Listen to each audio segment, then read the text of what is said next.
भागवतम श्रवण करने का, सुनने का ये जो अवसर प्राप्त हुआ है, कहते हैं कि कुछ काम ऐसे संसार में जिनको हम अपने धन के वश कर लेते हैं, कुछ ऐसे संसार के काम हैं जिनको हम अपने तन के बल से कर लेते हैं, और कुछ ऐसे काम हैं जिनको हम अपने जनबल से कर लेते हैं। लेकिन ये भागवतम ना तो कोई अपने धन के बल से रख सकता है, ना ही कोई अपने जनबल से रख सकता है, और ना ही कोई अपने भागवतम को तन के बल से रख सकता है। भागवतम को कोई अपने बल से कुछ हो ही नहीं सकता। तो बोले भागवतम कैसे होगी?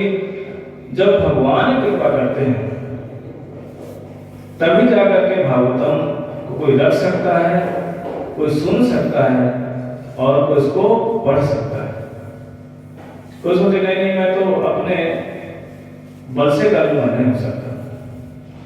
इसमें एकमात्र भगवत इच्छा होती है। कहते हैं जीव को भागवतम सुनने का अवसर कब प्राप्त होता है? ये पता नहीं लगता,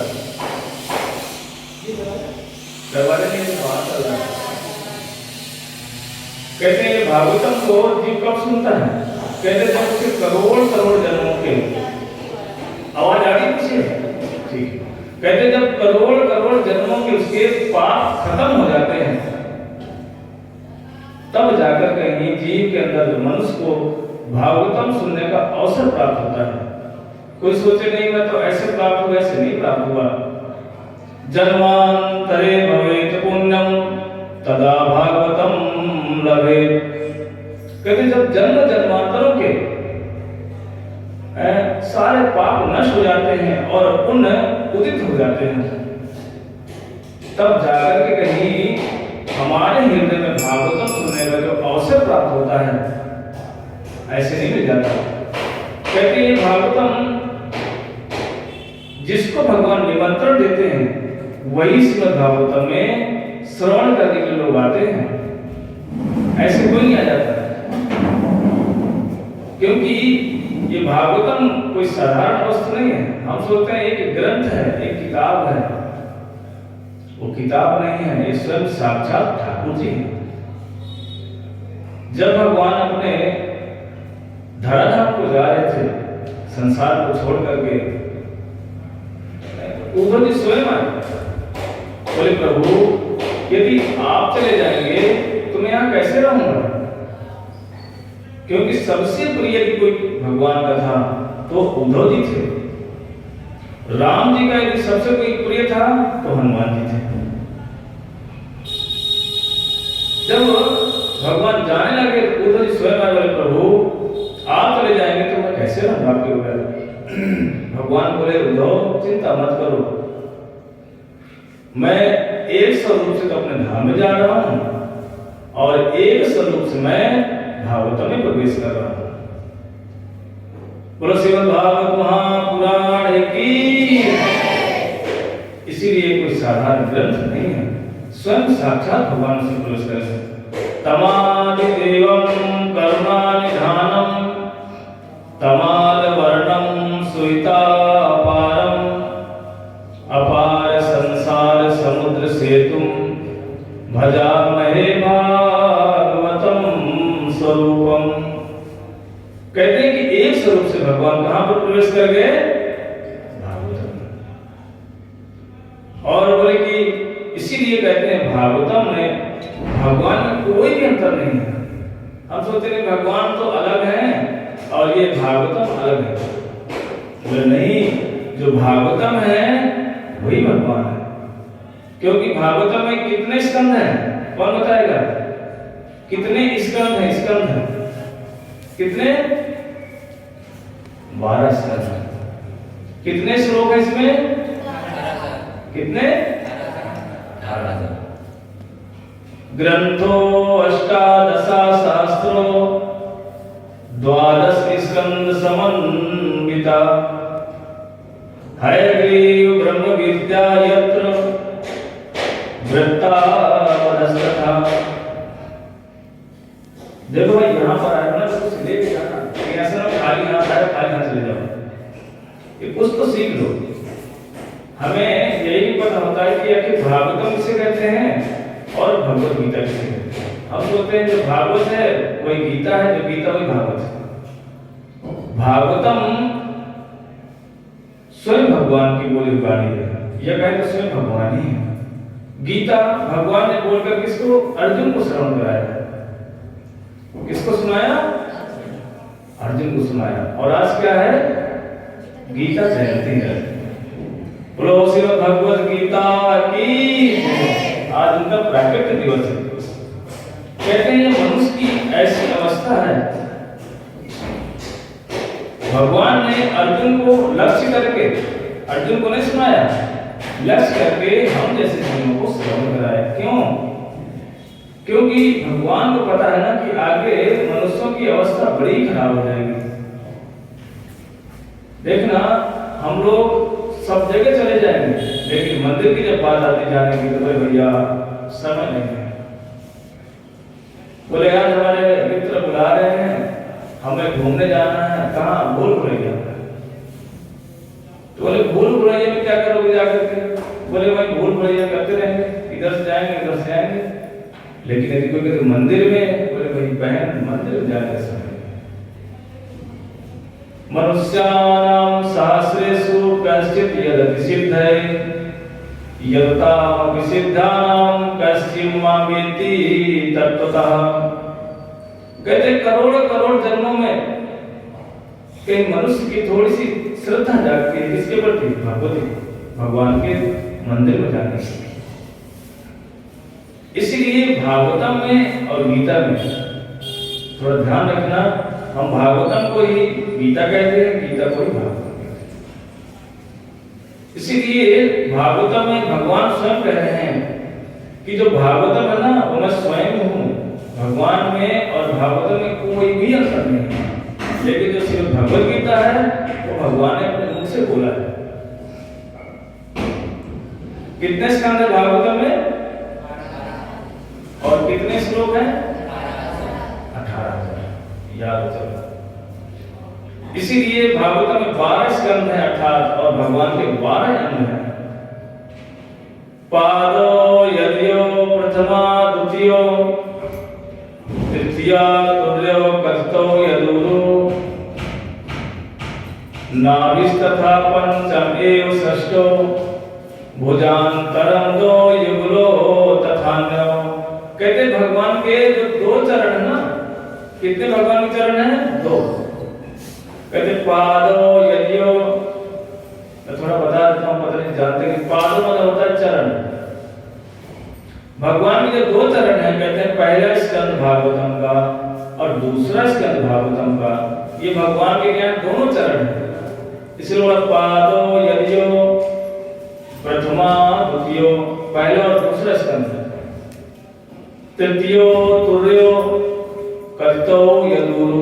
उरु बोला, उरु मतलब होता है जंघाएं, और भगवान के दोनों जंघाएं कौन से हैं? बोले तीसरा स्कंद और चौथा स्कंद भगवान की 2 जंघाएं हैं। कितने स्कंद हो गए?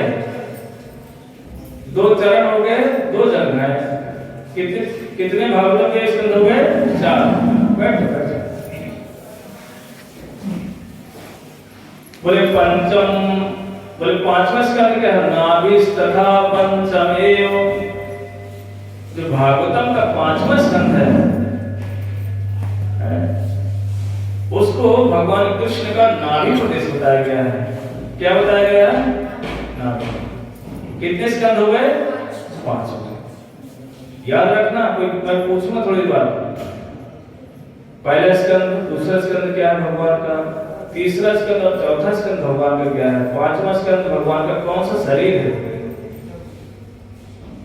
और 6वां स्कंद भगवान का वक्ष स्थल, ये जिसको छाती बोलते हैं संसार में। भुजांतरम दो युगलो तथान्य। बोले भुजाएं जो कौन है भगवान की? बोले 7वां और 8वां स्कंद भगवान की 2 भुजाएं। क्या है? भुजाएं। और 9वां स्कंद क्या है? बोले भगवान का कंठ प्रदेश है, जिसको कंठ कहते हैं गला। और 10वां प्रफुल्ला, बोले जो 10वां स्कंध है, बोले ये क्या है? ये भगवान का पूरा मुख। देखना व्यक्ति गुस्से में है या प्रसन्न है, उसका मुख बता देता है। उससे पूछना नहीं पड़ता कि भैया आप नाराज हो कि प्रसन्न हो, मुख देख लो बस पता चल जाता है कि ये व्यक्ति नाराज है प्रसन्न है। एकादशो यस्य ललाट पट्टम, 10वां स्कंध में बता दिया। 11वां स्कंध भगवान के क्या ललाट इसको बोलते हैं। शिरो अपि द्वादशे भांति, और जो 12वां स्कंध भगवान के क्या है? सिर, इसको सर बोलते हो। सर मतलब श्रीमान जी, सिर मतलब तो सिर होता है, लेकिन प्राय बोलते बोले क्या है? सर, इसको सिर बोलते हैं। कितने स्कंद हो गए? 12 स्कंद, याद रखना। इसीलिए भगवान में और भागवतम में कोई भी अंतर नहीं। कोई सोचे नहीं हम तो भागवतम सुन रहे हैं। कहते हैं भागवतम सुनना मतलब साक्षात भगवान की गोद में बैठ करके भगवान का स्नेह प्राप्त करना, उसे कहते हैं भागवतम सुनना। लेकिन हम लोग भागवतम कैसे सुनते हैं? बोले जहां विशाल भीड़ हो, बोले वही भागवतम बोले। सुखदेव गोस्वामी जी अकेले थे, वेद व्यास जी ने उनको सुनाया भागवतम, वहां जनता को इकट्ठा नहीं किया। कहते हैं भागवतम में भैया सब काम करो, सम्मान से कोई बुलाए तो जाओ, नहीं बुलाए तो मत जाओ। लेकिन भागवतम के विषय में बताया गया है कि यदि कोई बिना बुलाए आता है, भगवान उस पर अधिक अधिक प्रसन्न होते हैं। और जो व्यक्ति कहता है निमंत्रण तो आया नहीं, हम कैसे जाए? नहीं, संसार के शादी विवाह में निमंत्रण की आवश्यकता है, पर भाई भागवतम में मंदिर में जाने के लिए निमंत्रण की आवश्यकता नहीं। यदि वहां भी निमंत्रण के में लगा कि निमंत्रण नहीं आया तभी हम जाएंगे, समझो भाई वो भागवतम में नहीं आ रहा। क्यों? वो किस लिए आ रहा है? 10 लोग हमें देखेंगे तो कहेंगे कि हाँ भाई ऐसा व्यक्ति आया हुआ है हमारे घर में। पर ऐसा नहीं, भागवतम में कहते हैं बिना बुलाए आना चाहिए। ये श्रीमद् भागवतम को सुनने के लिए ब्रह्मा जी भी इसी धराधाम में आते हैं। हमारे गोस्वामी तुलसीदास कहते हैं कथा है तो विधि भवना विहाय, कथा है तो विधि भवना विहाय, सुनवत सारद आवत धाय, कथा है तो विधि भवना विहाय। आप लोग कितने दूर से आए होंगे? 2 किलोमीटर, 4 किलोमीटर, 5 किलोमीटर, 10 किलोमीटर। बोले ब्रह्मा जी कहां से आते थे? बोले ब्रह्मलोक से आते थे। और ब्रह्मलोक कितने किलोमीटर दूर है? करोड़ों करोड़ों। भूर भुवस्व जन महा तपो सतो, इतने लोगों से कर करके ब्रह्मा जी इसी धराधाम में आते थे। ये भागवतम कहीं नहीं है, ये भागवतम इसी धराधाम पर है। वो कहते नहीं भागवतम तो ब्रह्मलोक में, बोले ब्रह्मलोक में नहीं है। वो स्वामी तुलसीदास जी कहते रहे हैं कि कथा है तो विधि भवना विहाय। और कैसे आते थे? सुनवत सारद, जैसे सुना तो अकेले नहीं आए, पत्नी को लेकर के आए। बोले क्यों भैया पत्नी बुलाने की क्या जरूरत थी? बोले पत्नी को लेकर के आने की इसलिए जरूरत है क्योंकि भागवतम में जाओगे अकेले, और जब भागवतम में जाओगे तो भागवतम का रंग तो चढ़ेगा भाई।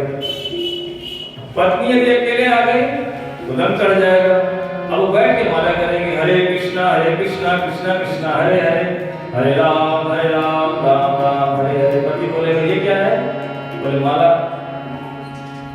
बोले तेरी बुद्धि तो नहीं खराब हो गई? बोले बंद कर, घर का काम कौन करेगा? इसीलिए वो क्या करेंगे? मना करेंगे।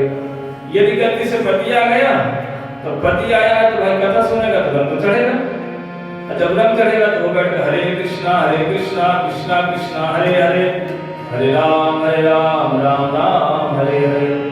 पति देखेंगे ओए भगवान, बोले बच्चों कौन पालेगा, जाओ नौकरी करो, हरे कृष्णा करते बैठे हैं, मना कर देंगे। इसलिए यदि सुनवत सारथी बोले दोनों सारदा को लेकर के अपनी पत्नी को लेकर के आएंगे, जब दोनों सुनेंगे और दोनों बैठ के घर में क्या करेंगे, हरे कृष्णा कृष्णा कृष्णा हरे हरे, हरे राम राम राम हरे हरे।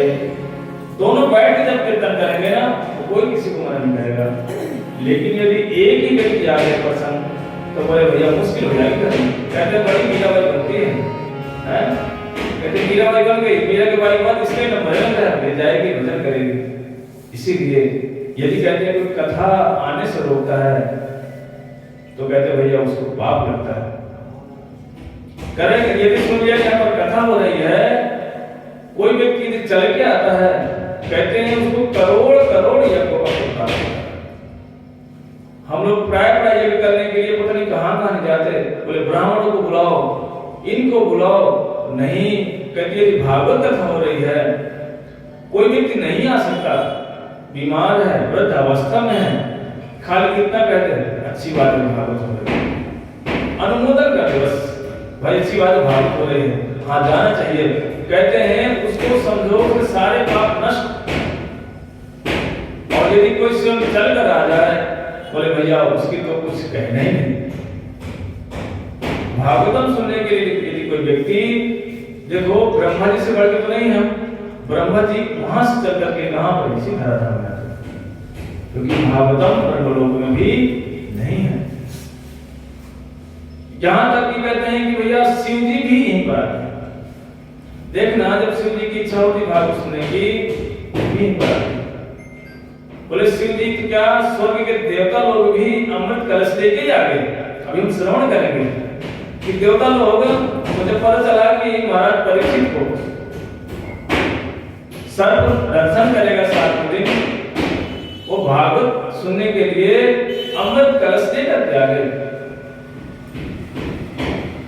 कहते यहां की बात छोड़ भैया, वैकुंठ में भी ये भागवत नहीं है, ये भागवतम वैकुंठ लोक में भी नहीं है, क्योंकि वहां से भी हमारे गोस्वामी तुलसीदास लिखते हैं, गए गरुड़ जहां बसाही भुसुंडा, गए गरुड़ जहां बसाही भुसुंडा, गए गरुड़ जहां बसाही भुसुंडा, गए गरुड़ जहां बसाही भुसुंडा।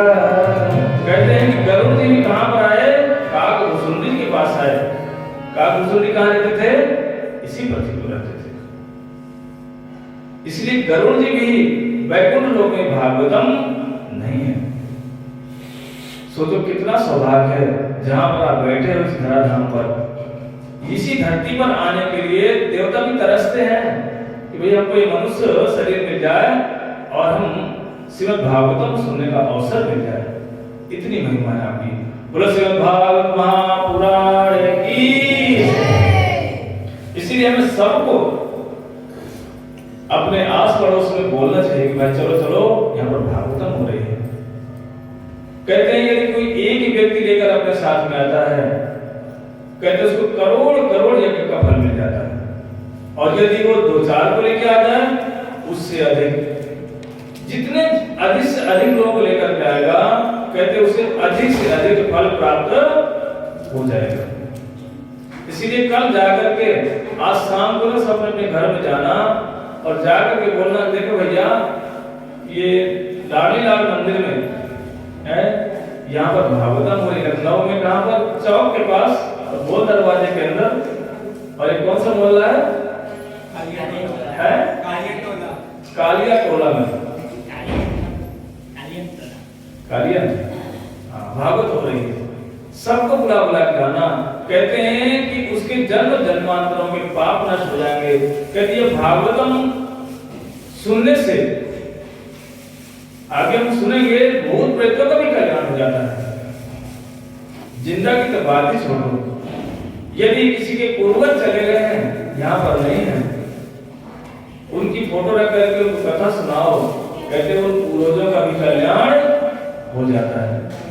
यदि कोई घर में समस्याएं हो, भूत प्रेत से कोई परेशान हो, बैठ करके उसे भगवान की कथा सुनाओ, बस तो अपने आप ही चला जाएगा। भगाने की जरूरत नहीं पड़ती कि नहीं वो तांत्रिक को बुलाओ, उसको बुला कर घर से भूत भगाओ, किसी को भगवान की जरूरत नहीं। यहाँ तक कि कोई भागवतम अपने घर में करेगा बैठ करके, जब कोई करवाता है तो यदि कोई भूत प्रेत बन के घूम रहा होता है ना घर में, वो सुन करके इतना प्रसन्न होता है, यहाँ तक कि उन घर वालों को वो आशीर्वाद देने लगता है, कहता भैया अब मेरे कल्याण का टाइम आ गया। बोले क्यों? बोले अब कथा होगी, अब मैं ठीक हो जाऊंगा। इन जो प्रश्नों में भटक रहा हूँ, पानी की प्यास लगती है, भूख लगती है, बोले सारे के सारे भूख प्यास खत्म हो जाएंगे। इसीलिए हमें सबको भागवतम सुनना जरूर जरूर चाहिए। बोलो श्रीमद् भागवत महापुराण की जय। कहते हैं कि भागवतम में और सुनने से हमें क्या प्राप्त होगा कि भैया हम तो 3 घंटा तक क्यों बैठे भागवतम में? कई लोगों को प्रश्न होता है भैया वहां जाकर टाइम खराब करना है, तो बोले टाइम खराब करना नहीं है। बोले भागवत सुनने से और क्या क्या लाभ है? बोले बहुत सारे लाभ है। हमारी स्वयं राधा रानी कहती हैं, कहते तव कथामृतम तप्त जीवना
जब शिव जी एक बार क्या हुआ कि पार्वती घर में थी अपने, और नारद जी आ गए। नारद जी आए, बोले कि माता शिव जी आपसे कितना प्रेम करते हैं? बोले बहुत प्रेम करते हैं। बोले सारी बात बता देते? बोले हाँ। बोले नहीं नहीं आपको पता नहीं है। बोले बाबा लग रहा है कोई दूसरी शादी कर चुके हैं। बोले क्यों? बोले एक बात मैंने कभी आपको नहीं बताई। पार्वती तो बड़े आश्चर्य में होगी, बोले ऐसी बात कौन सी नहीं बताई? बोले जब उनके गले में मुन्नों की माला है उसके विषय बताया कभी आपको? बोले हाँ ये तो सही है, कभी नहीं बताया। नारद जी ने सब गड़बड़ करा दिया। और स्त्री का स्वभाव होता है, यदि सब कुछ सहन कर ले, यदि कोई झूठ भी बोल देना कि पता आपके पति में वहां जाते हैं, वाह उसको दिमाग में कीड़ा चलने लगेगा, जाए चाहे ना जाए, पर वो दिमाग पर बैठ गई। बोले अच्छा ऐसा जरूर। फिर क्या सोचेगी? हाँ उस दिन तो ऐसा कर रहे थे, इसका मतलब कुछ तो गड़बड़ है। बोले आने दो आज। इतना कह के भोले बाबा ओ नारद जी वहां से चले गए। अब भोले बाबा जब आए तो पार्वती रोज उनकी आरती करती, उनके चरणों को धोती। उस दिन तो पार्वती को कौन में चली गई। शिव जी आए, बोले पार्वती कहाँ गई? जब आके देखा तो बोले वो कौन में क्यों लेटी हो, क्या बात हो गई पार्वती? उसके जैसे ही शरीर में हाथ रखा पार्वती के, पार्वती ऐसे हाथ में दूर रहो, बात नहीं मत करो मुझसे। बोले क्यों? बोले तुमने दूसरी शादी कर ली। बोले बोले ऐसी कैसी बात कर रही पार्वती, मैंने तो कोई दूसरी शादी नहीं की। बोले दूसरी शादी नहीं की तो मुझे फिर आपने बात क्यों नहीं बताई? तो बोले कौन सी बात? बोले आपके गले में मुन्नों की माला है, इसकी उसे कभी नहीं बताया। तब भोले बाबा बोलने लगे, बोले देखो पार्वती, यहाँ पर नारद जी आए थे क्या? बोले हाँ। बोले जरूर गड़बड़ कर गया।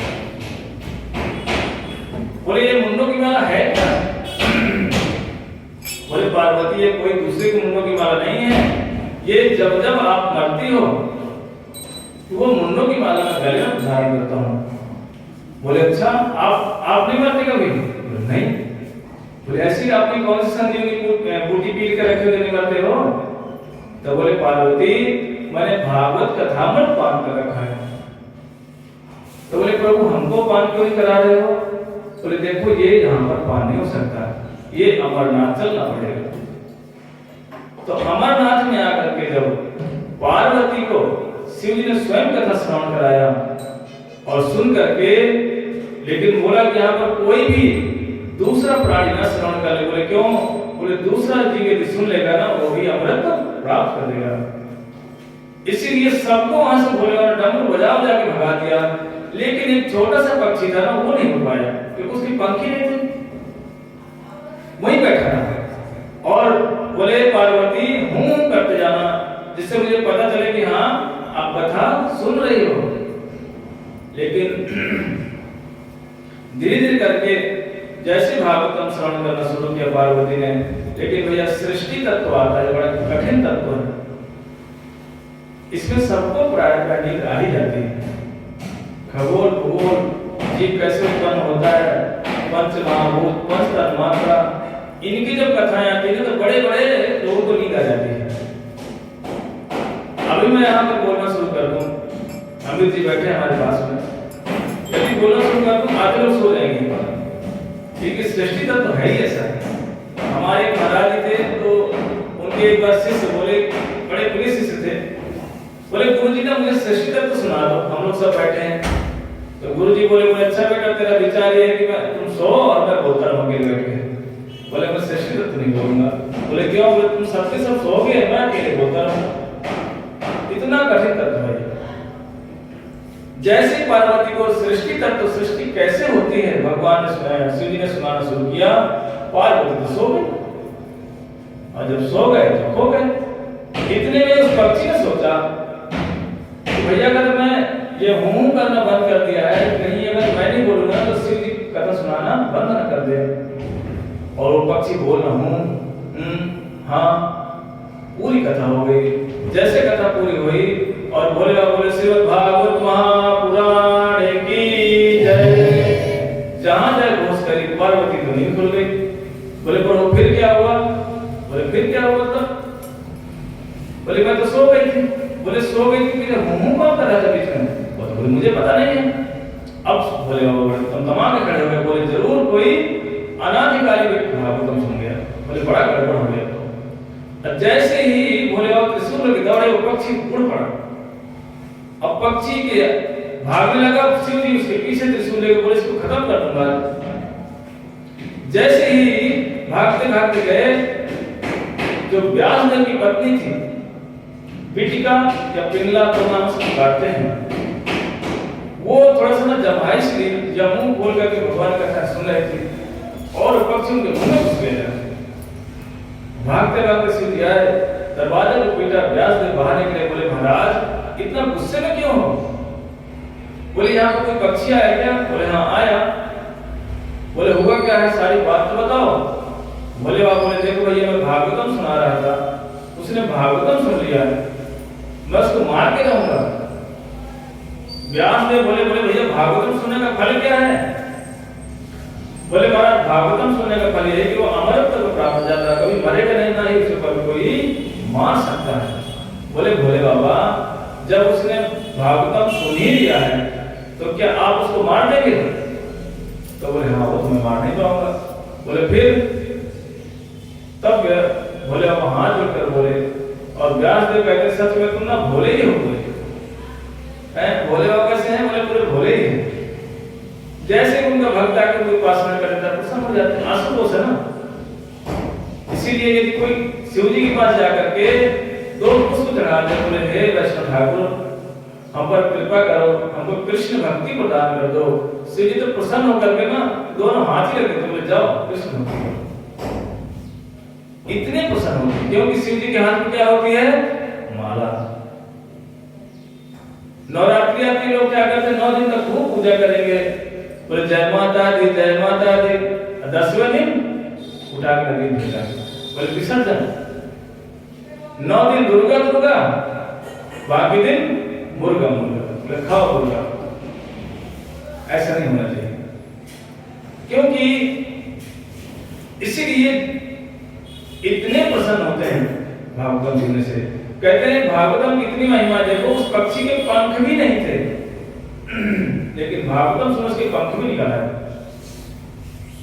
और अमृत को प्राप्त। शिव जी स्वयं खड़े करके व्यास देव के उसमें से परिक्रमा किया, बोला धन्य है ये जीव जिसने भागवतम श्रवण कर लिया। इसलिए जो भागवतम सुन रहे हैं कुछ साधारण नहीं है। एवं सोचो कि यहाँ बैठ करके ऐसे किताब नहीं, न जाने कितने जन्मों में तुम्हारे आप लोगों के पुण्य थे, वो जागृत हुए हैं, तब ये भागवत सुनने का अवसर प्राप्त हुआ है। बोलो श्रीमद् भागवत महापुराण की जय।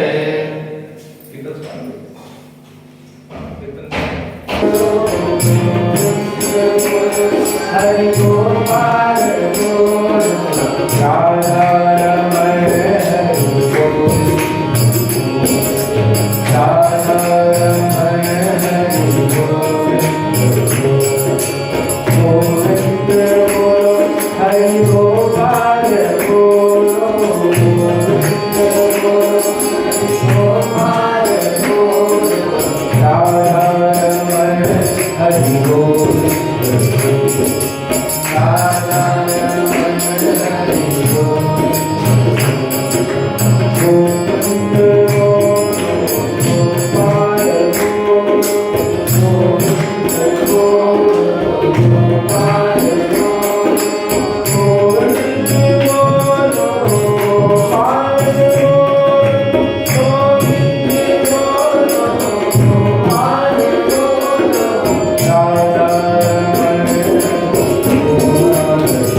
श्रीमद् चैतन्य महाप्रभु के बड़े प्रिय भक्त थे। ये जगन्नाथपुरी की कथा है। प्रद्युम्न मिश्र बड़े प्रिय भक्त। एक दिन उनकी इच्छा हुई कि मैं भागवतम सुनना चाहता हूँ। सोचो, प्रद्युम्न मिश्र स्वयं महाप्रभु के पास आए, बोले प्रभु मुझे भागवतम सुनना है। श्रीमद् चैतन्य महाप्रभु ने उनको किसके पास भेजा? इनके पास राय रामानंद जी के पास भेजे। बोले जाओ ये भागवतम सुनना है तो राय रामानंद जी के पास में जाओ। बोले वो कहाँ मिलेंगे? बोले वो जगन्नाथ बगीचे में मिलेंगे। जब राय रामानंद जी के पास प्रद्युम्न मिश्र गए और जाकर के देखा, पहले तो बाहर बैठे थे, इंतजार करते रहे, क्योंकि राय रामानंद जी जो श्री जगन्नाथ जी के जितने भी कन्याएं होती थी उनको नहलाना धुलाना इन्हीं सब कामों करते थे। कहते थे एक पुरुष कैसे स्त्री की मतलब सेवा कर सकता है, लेकिन वो राय रामानंद जी हैं कौन? वो विशाखा सखी है। वो कोई पुरुष जड़ पुरुष नहीं, और किस भाव से सेवा करते थे वो? हर समय अपने आप को जगन्नाथ जी के यानी विशाखा सखी के भाव में सेवा करते थे। लेकिन जैसे प्रद्युम्न मिश्र जाकर बैठे रहे, पूछा, बोले ये राय रामानंद जी हैं कहाँ? बोले अभी जो जगन्नाथ जी की दासियां हैं उनको नहलाना धुलाना कर रहे हैं। इतना सुन करके प्रद्युम्न मिश्र सोचने लगे, बोले भैया कैसे भागवत सुनने से मैं संशय आ गया उनमें। बोले ये तो स्त्रियों की सेवा करते हैं, इनकी कथाएं हम कैसे सुनेंगे, ये हमें क्या कथा सुनाएंगे। और इस दिमाग में संशय आ गया और लौट कर कहां पर आ गए, चैतन्य महाप्रभु के पास आ गए। श्रीमद चैतन्य महाप्रभु ने पूछा, बोला मिश्र कथा सुन के आए कि नहीं? बोले हाँ सुना तो नहीं, मिल के आया।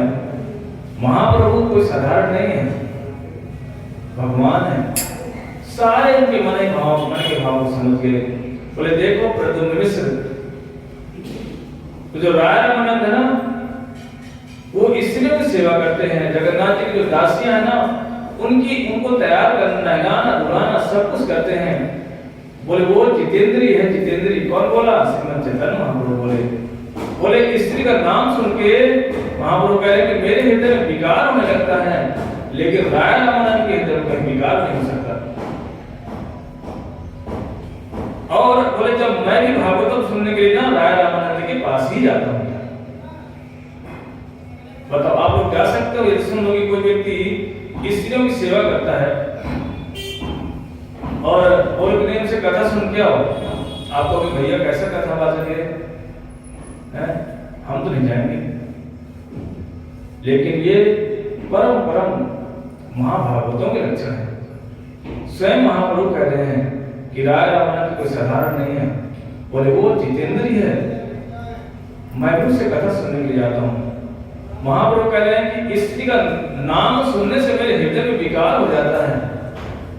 अर्थात यहाँ पे क्या दिखाना चाहते हैं?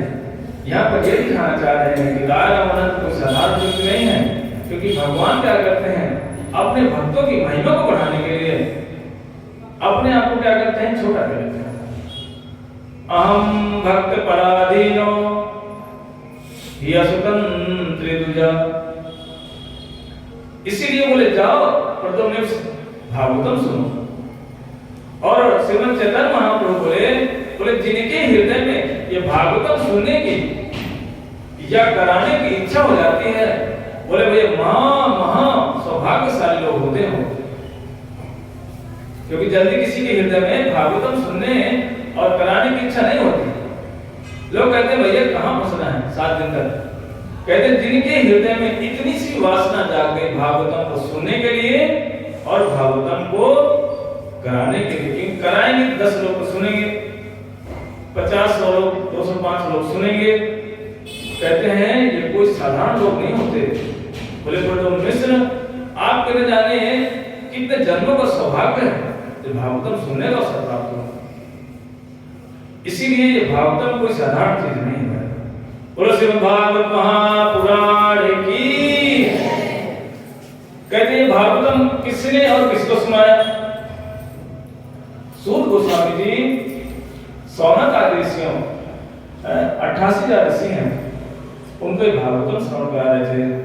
बोले कि भागवतम कैसे हो गई? तो तब जाकर सूत गोस्वामी जी कहते हैं कि ये भागवतम नारद जी को ब्रह्मा जी के जो मानस पुत्र चतुर्सनों ने सुनाया। बोले सूत गोस्वामी जी नारद जी कोई साधारण तो है नहीं है, और वो भी 1 सेकंड नहीं रुकते नारद जी, कभी यहाँ कभी वहां, क्योंकि दक्ष प्रजापति का श्राप लगा हुआ है। अब बोले प्रभु ये 7 दिन तक बैठ के कैसे कथा सुन ली? बोले हमको तो कुछ समझ नहीं आया। बोले यही तो कथा की महिमा है। कहते कहां पर सुनाया? तो कहते हैं ये हरिद्वार में सुनाया था। बोले एकदा ही विशालायाम चत्वारो ऋषयो हमारा सत्संगात समायाता ददृशो सप्त नारदम। कहते एक समय की बात है, नारद जी बड़े व्यग्र अवस्था में, दुखी अवस्था में हरिद्वार से ऋषिकेश की तरफ जा रहे थे। कहते वहां से चतुर्सनों ने देखा। जैसे नारद जी को चतुर्सन ने देखा बड़े प्रसन्न हो गए। बोले भैया संत मिल गए हैं, अब तो कथा होगी, सुनेंगे और सुनाएंगे। कहते भैया चोर मिल जाता, कहते अपना भाई मिल गया। जेब कतरा को यदि जेब कतरा मिल जाए, कहते भैया हमारे गुरु जी मिल गए। बोले अब आनंद आएगा। बोले क्यों? बोले प्लेटफॉर्म में ना बड़े बड़े लोग चढ़ते हैं, जेब काटेंगे फटाफट, बोले कमाई होगी। लेकिन यदि संत को संत मिल जाएगी तो भैया बड़ी प्रसन्नता है। बोले अब तो कथाएं होंगी, सुनेंगे और सुनाएंगे। लेकिन भैया जैसे चतुर संत ब्रह्मा जी के जो मानस पुत्र सनक सनंदन सनातन जैसे नारद जी के पास में आए, देखा भैया चेहरे साधु को पूरा नीचे को मुंह लटका रखा है, दुखी अवस्था में। जैसे चतुर संत देखा, बोले नारद ये क्या स्वरूप बना रखा है? बोले ये दुखी अवस्था में क्यों घूम रहे हो? यदि महात्मा दुखी हो गए तो बोले गृहस्थियों की समस्या कौन दूर करेगा? क्योंकि गृहस्थी भाई सभी के सभी दुखे ही रहते हैं। कोई कितना पैसा वाला हो जाए गृहस्थ व्यक्ति, लेकिन भाई दुख तो उसको छोड़ता नहीं है, कितना पैसे वाला हो जाए। कोई कहते हैं कि भैया हम तो इतने पैसे वाले हैं, इतने नौकर चाकर लगे हैं, हमको दुख नहीं सताता। ये भैया दुख तो किसी को नहीं छोड़ता, सताने की तो बात छोड़ दो। बड़े से बड़े को छोड़ता नहीं है, और छोटे लोग सोचते हैं कि हम इसलिए दुखी पैसा नहीं है। लेकिन कभी बड़े लोगों से मिलो, वो तो उनसे भी दुखी है। वो कहते हैं भैया छोटे वाले को खाने की तो समस्या है, धन की तो समस्या है, लेकिन हमारे अंदर मानसिक टेंशन है। सब के सब दुखी संसार। इसलिए सुखी कौन है? बोले सुखी यदि कोई है संसार में तो जो भगवान का भजन करते हैं वही सुखी है। उनको कभी कोई समस्या नहीं होती, वो कभी मरते भी नहीं है। अब आप सोचते भैया ऐसा तो कभी नहीं सुना जो मरते ना हो। भजन करने वाला साधु भी मरता है, और जो भजन नहीं करता वो भी मरता है। मरते हैं, दोनों मरते हैं, पर एक मरता नहीं है। साधु नहीं मरता कभी। क्यों? तो आप कहोगे कि ये तो हमने नई कथा सुन ली। देखो मैं उदाहरण देता हूं। दो व्यक्ति नौकरी करते हैं। कितने लोग? दो आदमी। दो व्यक्ति टीचर थे, दोनों नौकरी करते। एक टीचर क्या करता, सैलरी जहां महीने में आती, तनख्वाह मिलती, आधा तो जाकर ठेके में उड़ा लेता, और आधा जो कर्ज लेके खाता पीता वहां निपटा देता। और जो दूसरा टीचर था वो क्या करता, जैसे उसकी सैलरी आती, तनख्वाह आती, वो उठा करके उस पैसे को आधा तो मतलब बैंक में जमा कर देता, आधे से अपना खर्चा चलाता। समय आने के अनुसार दोनों की रिटायरमेंट आ गई। जब दोनों की रिटायरमेंट आई, एक तो प्रसन्न और एक दुखी। अब ये बताओ दुखी कौन होगा? कौन बता सकता है? वो सुखी रहेगा। जिसने जोड़ा है आधा पैसा वो प्रसन्न रहेगा, और जिसने पी पी के पूरा उड़ाया ही है, अब रिटायर के जैसे नाम सुनेंगे वो दुखी हो जाएगा। बोले क्यों? कि जीवन में एक रुपया नहीं जोड़ा। अब जो है रिटायर हो रहा हूँ, शराब कहाँ से पीऊंगा, घर पे खर्चा कहाँ से चलेगा? और जो दूसरा व्यक्ति रिटायर हो रहा है वो प्रसन्न रहेगा। बोले क्यों? बोले चिंता नहीं, हमने बैंक में जमा कर रखा है। रिटायर हो जाएंगे, उस पैसे से हम कोई और बिजनेस कर लेंगे, कोई दुकान खोल देंगे। ऐसे ही साधु और एक संसार के ही अंदर होता है। साधु क्या करता है? जीवन पर्यंत भगवान का भजन करता है। और जो गृहस्थ में फंसा हुआ व्यक्ति भजन नहीं करता, रात दिन चिंता करता है। या जो विषय व्यक्ति है, रात दिन चोरी करके पैसा कमाना, झूठ बोल करके पैसा कमाना, और ये यहाँ तो कहने क्या है, पूरी गली तो गली ज्वेलर्स वालों की है। क्या कहें इनको? कहते भैया किसी को छोड़ने वाले नहीं है। ये तो कहते अपने घर वालों को नहीं छोड़ते, उनसे भी टाका मार देते हैं। तो बताओ उनकी क्या अवस्था होगी? इसीलिए जो व्यक्ति भजन करता है ना, वो निश्चित रहता है, जानता है मैं जीवन पर्यंत ठाकुर जी की सेवा करी है। अरे शरीर छूटेगा मैं भगवत धाम ही जाऊंगा। और जो संसार व्यक्ति फंसा रहता है ना, जानता मैंने पर जीवन में कभी भगवान का नाम नहीं लिया है, लिया भी है तो अपने स्वार्थ के लिए है। मंदिर जाता भी हूँ तो 5 रुपए का मुश्किल से प्रसाद होता होगा, या 10 रुपए की बूंदी होती होगी। उसको लेकर मंदिर में गया, बोले ठाकुर जी, बोले मेरे बेटे की नौकरी लग जाए। प्रसाद कितने रुपए का? 10 रुपए का। नौकरी कितने रुपए की है? करोड़ की। ठाकुर जी को भी ठगने के पीछे नहीं हटते लोग। पर ठाकुर जी कौन है? बोले ठगियों का ठाकुर ठाकुर, वो सबको ठगता है। तुमसे ठगोगे? बोले घूमो जाओ फिर। और जब जाएंगे देखना मंदिर में, पर्स निकालेंगे, कहां पर? दान पेटी डालने के लिए। बोले सबसे छोटा नोट ढूंढो, उसमें सब छोटे नोट में जो सबसे पुराना नोट होगा उसको निकालो, बोले दान पेटी में डालो। संसार में जो नोट चल नहीं रही थी, कहीं दुकान वाला भी ले रहा था, रात को भी देने जा रहा था तो भी ले रहा था वो, क्योंकि पीछे प्लास्टिक लगा रखा था। वो नोट कहां चल रही? ठाकुर जी के मंदिर में चल नहीं रही, वो दौड़ रही है। संसार में जिसको सब कोई त्याग देता है, ठाकुर जी उसको भी स्वीकार करते हैं। इसीलिए जब भी मंदिर में आता है, देखो इतना ध्यान देना, हम लोग क्या करते हैं और क्या बोलते हैं? सब तो ठाकुर जी का है महाराज, हमारा क्या है? बोले किसका है? ठाकुर जी का। बोले सुख संपत्ति घरे आवे, ये आखिरी है हमारे संसार में चल रही। कष्ट मिटे तन का, ओम जय जगदीश हरे। बोले भैया तन का कष्ट मिट जाए, जगदीश जी आपको प्रणाम है। वाह, ठाकुर जी मतलब वो तुम्हारे शरीर के कष्ट दूर करेंगे, इसके लिए ठाकुर जी बैठे हैं, इसके लिए नहीं बैठे। ठाकुर जी तो संसार में किस लिए हैं? हम सब जीवों का आत्म कल्याण करने के लिए आए हैं। साधु क्यों आते हैं? आत्म कल्याण करने के लिए आते हैं।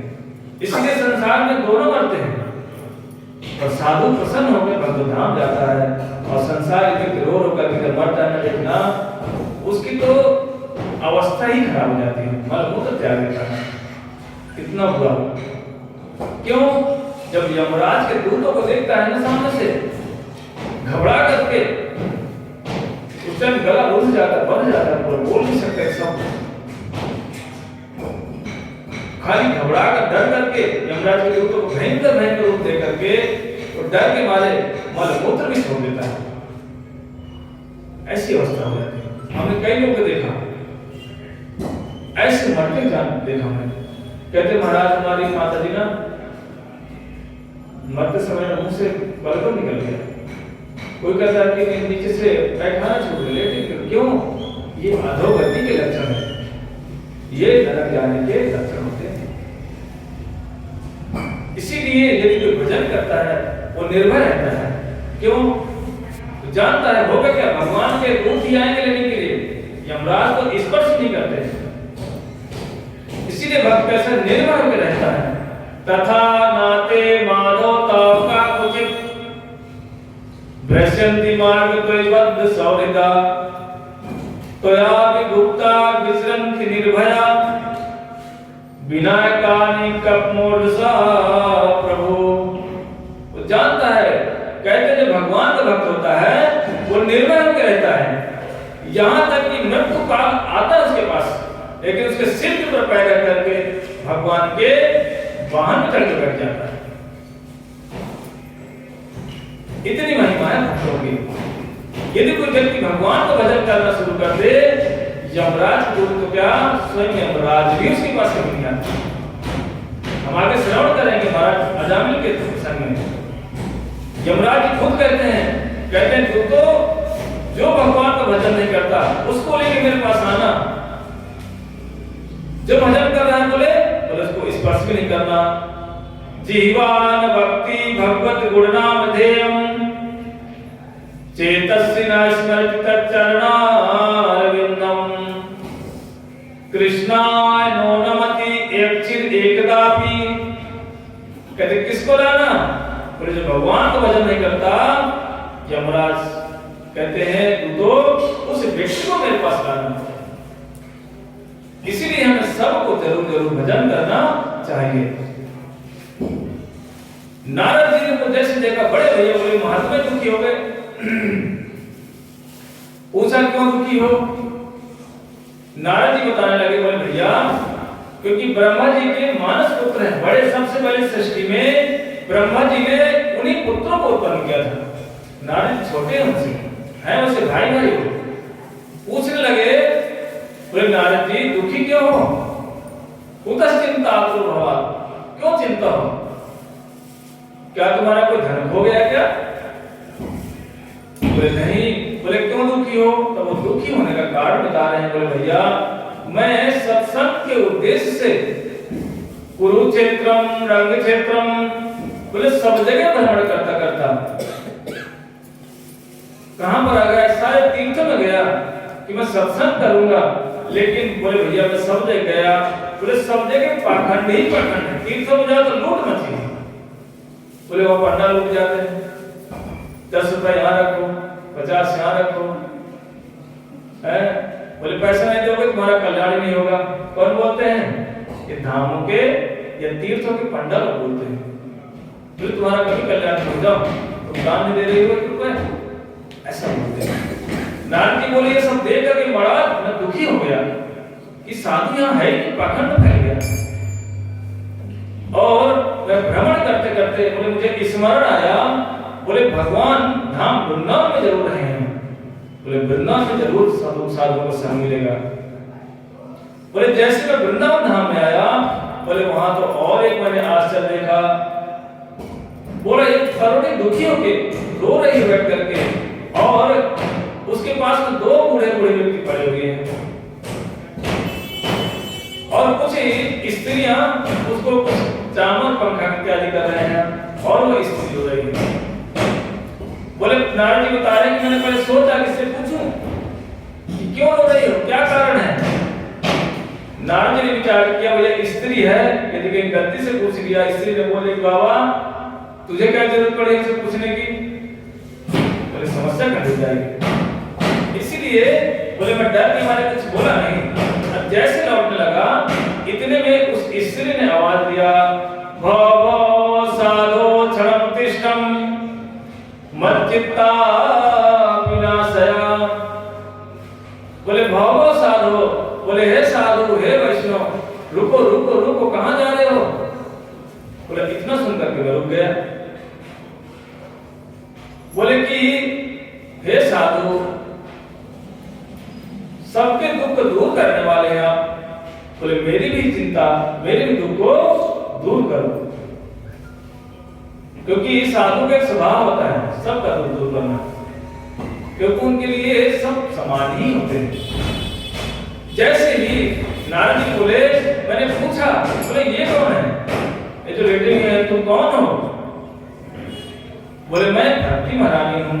बोले भक्ति महारानी हो, दुखी हो? बोले ये कौन है? बोले मेरे पुत्र हैं। बोले भैया पुत्र तो जर्जर अवस्था में है, और माता जवान। बोले ऐसे कैसे हो सकता है? बड़ा उनको आश्चर्य हुआ।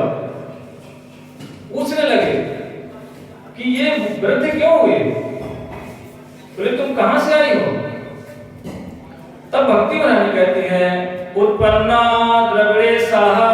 बोले मैं कहां उत्पन्न हुई? बोले द्रविड़ देश में, जब भक्ति महारानी, क्योंकि भक्ति महारानी दक्षिण भारत से होते हुए कर्नाटक होते हुए, बोले कर्नाटक में मेरा सम्मान हुआ। बोले जैसे ही मैं गुजरात में आई, बोले वहां गुजरात मतलब क्या? कहते हैं जहां पर बिना भजन के रात और दिन गुजर रहे होते हैं, बिना भजन के, कहते हैं वहां पर भक्ति वृद्ध अवस्था में चली जाती, बूढ़ी हो जाती है। भक्ति महारानी कह रही कि मैं जैसे ही वृंदावन में आई, मैं तो तरुणी हो गई,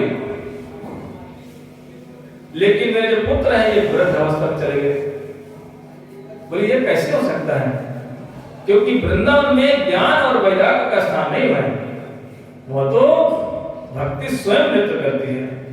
इसलिए देखना वृंदावन में बूढ़ा व्यक्ति है ना, वह नाचता है।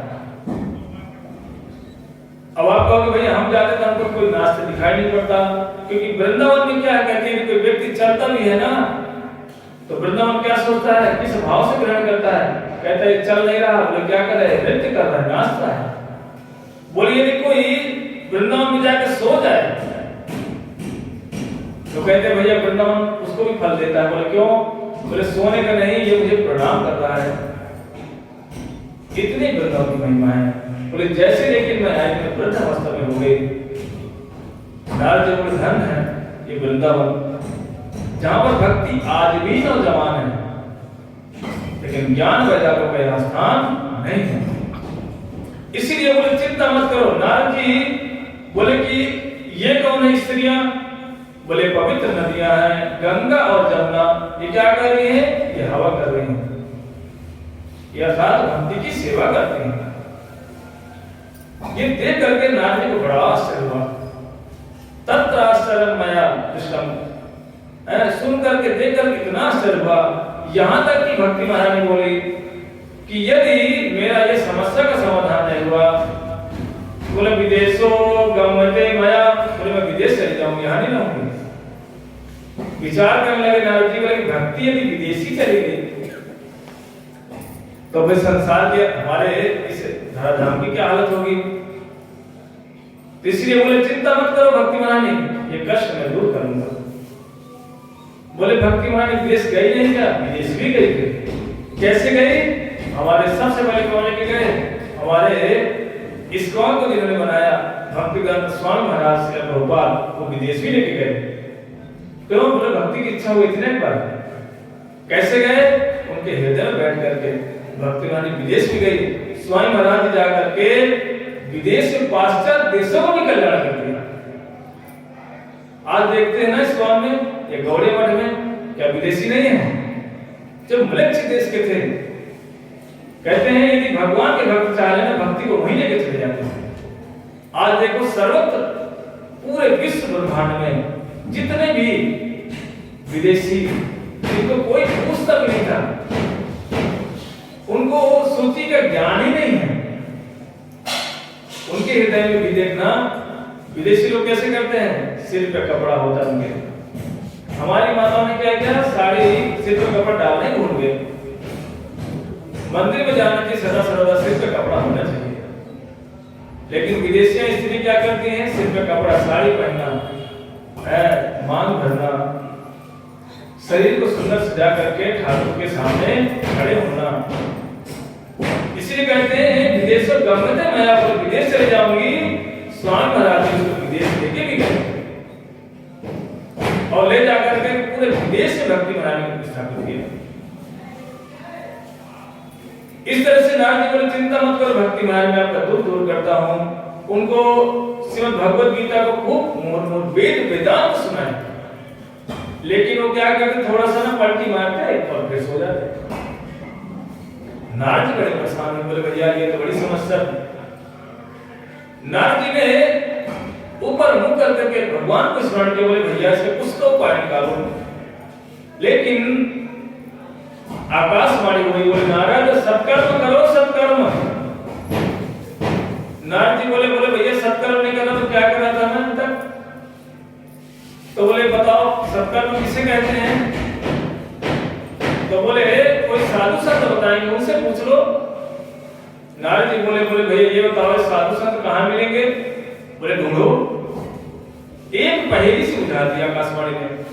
नारद जी बड़े दुखी हो गए, बोले मैं समझ गया, गृहस्थियों के पास गया कि चलो भाई सत्संग शायद गृहस्थियों के पास करने से इसका उपाय चल जाए, लेकिन बोले गृहस्थियों की अवस्था और खराब। तरुणी प्रभुता के श्याल को बुद्धिदायका, बोले घरों की स्थिति और खराब पड़ी भैया, सास बहू में नहीं बनती।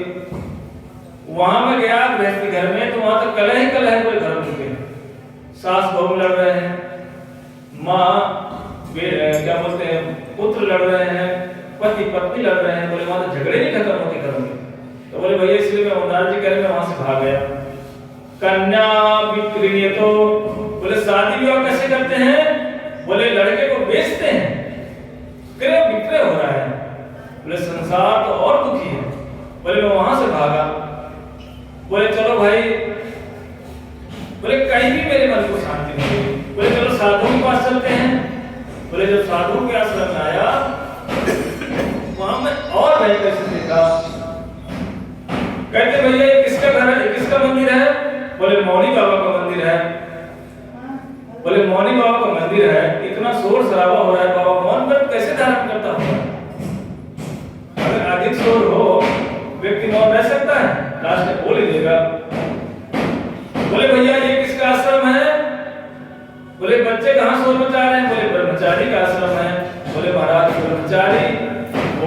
उसके घर में, आश्रम में, ये कैसा कर्मचारी है? बोले ऐसे कर्मचारी मिलेंगे। बोले ये आश्रम किसका है? बोले फलाहारी का बाबा का आश्रम है, और ट्रक के ट्रक अन्न घुसे जा रहे इसके आश्रम में। बोले भैया ये कोई कौन सा फलाहारी बाबा है जहां पूरे ट्रक भर भर करके अन्न जा रहा हो और आश्रम के बाहर का लिखा फलाहारी बाबा? बोले कैसा बाबा है भैया? नारद जी बोले ये सब देख कर मैं बड़ा खिन्न हो गया, बड़ा दुखी हुआ। बोले ठीक नहीं भैया, पाखंड फैला हुआ है, इसीलिए बोले मैं वहां से भी आगे आ गया। बोले तब मुझे स्मरण आया कि चलो भाई ऋषिकेश चलते हैं, वहां थोड़ा सा साधु संत मिलेंगे, इसलिए मैं घूमता घूमता इधर आया। तो अब आप ही बताइए कि ये सत्कर्म किसे कहते हैं? तो चतुर्सन बोले इसमें बोले कि भैया सत्कर्म हम बता देंगे, इसमें घबराने की क्या बात है? बोले किसको कहते हैं सत्कर्म? बोले श्रीमद् भागवतम आलाप सुकाद भी। बोले जो सुखदेव को सामने आलाप किया, जिसको गाया है, उस भागवतम को करो, वही तो सत्कर्म है।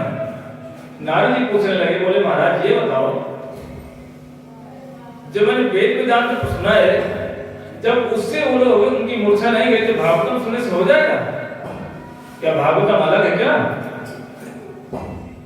है गीता को मैंने सुनाया, तो क्या ये अलग है भागवतम गीता और वेद वेदांत? क्योंकि वेद वेदांतों का ही से ये भागवतम हुआ है। तो बोले उससे भी हुआ तो इससे कैसे हो जाएगा? तो कहते हैं हो जाएगा। उदाहरण दिया आम का। आम का पेड़ में ना, उसको खाओगे लकड़ी को ना, तो उससे आम का स्वाद आता है नहीं आता है? आता स्वाद आम के पेड़ से आता है। आम के पत्ते को खाओगे तो उसमें से आम का स्वाद आता है कि नहीं? कभी खाया किसी ने पत्ता आम का? तो उसमें से कुछ कसैलापन लगता है कि नहीं? उसी पेड़ में यदि छोटा सा आम का एक बच्चा निकला है, अमिया जिसको बोलते हैं, उसको खाओ तो उसको खाने का स्वाद आता है?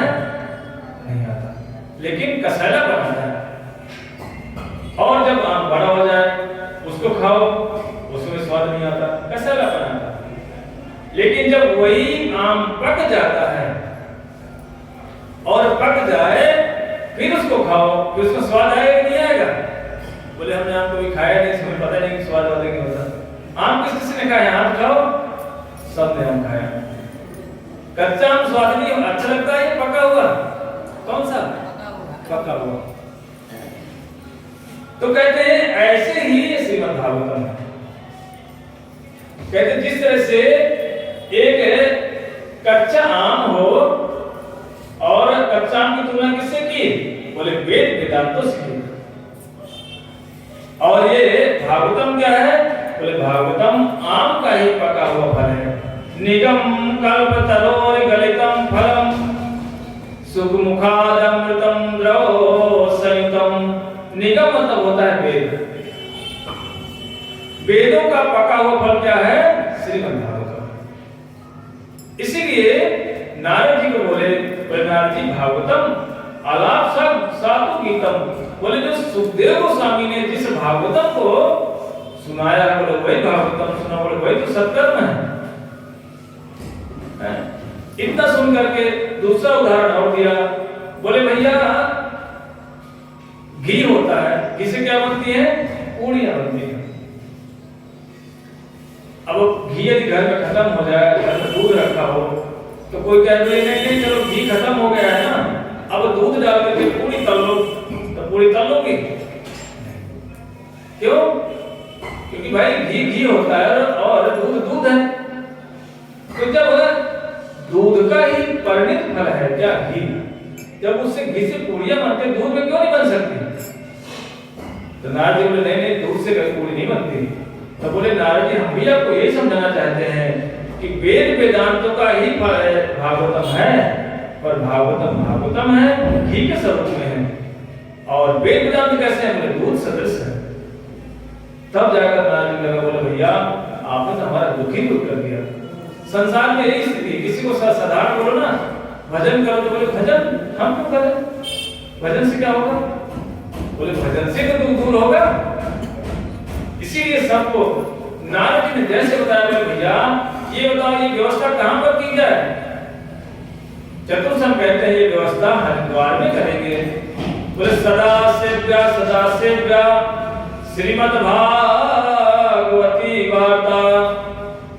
कहते हैं श्रीमद् भागवतम को सदा सर्वदा हमें सुनना चाहिए।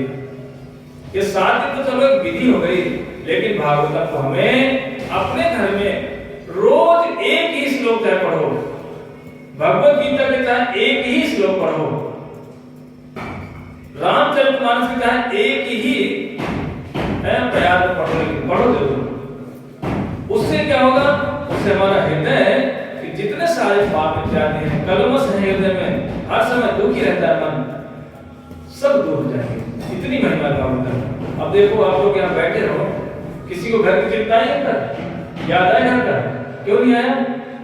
यही श्रवण मंगलम सुनने से क्या होता है, सारी चिंताएं खत्म हो जाती हैं। इतनी महिमा है भागवतम की। देखो एक रामचरितमानस की कथा है। एक राजा थे सुमति और उनकी पत्नी सत्यवती।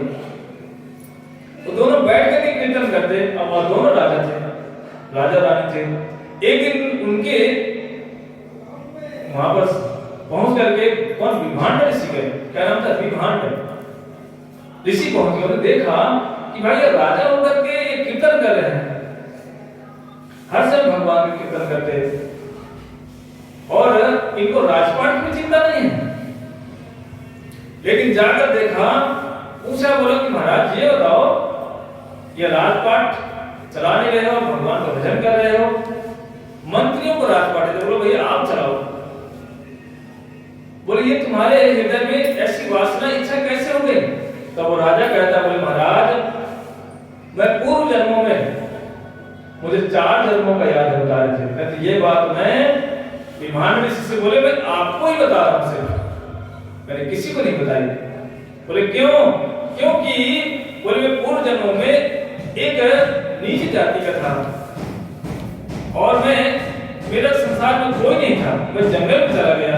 बोले जो मेरी पत्नी है ना, इसने अपने पति को मार दिया और ये भी जंगल में चली गई।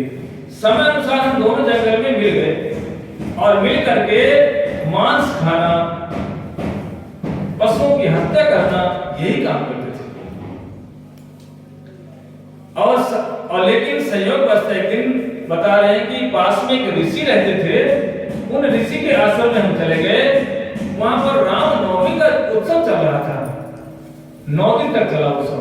बोले हम वहां जाकर के रामनवमी राम की कथाओं को सुनते और प्रसाद को खाते।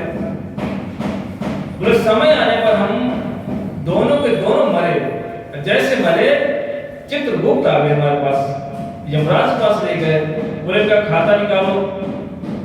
देखना हमारे पास ना सबके पास चित्रगुप्त होते हैं, हम कोई भी काम करते हैं चित्रगुप्त सब देखते हैं।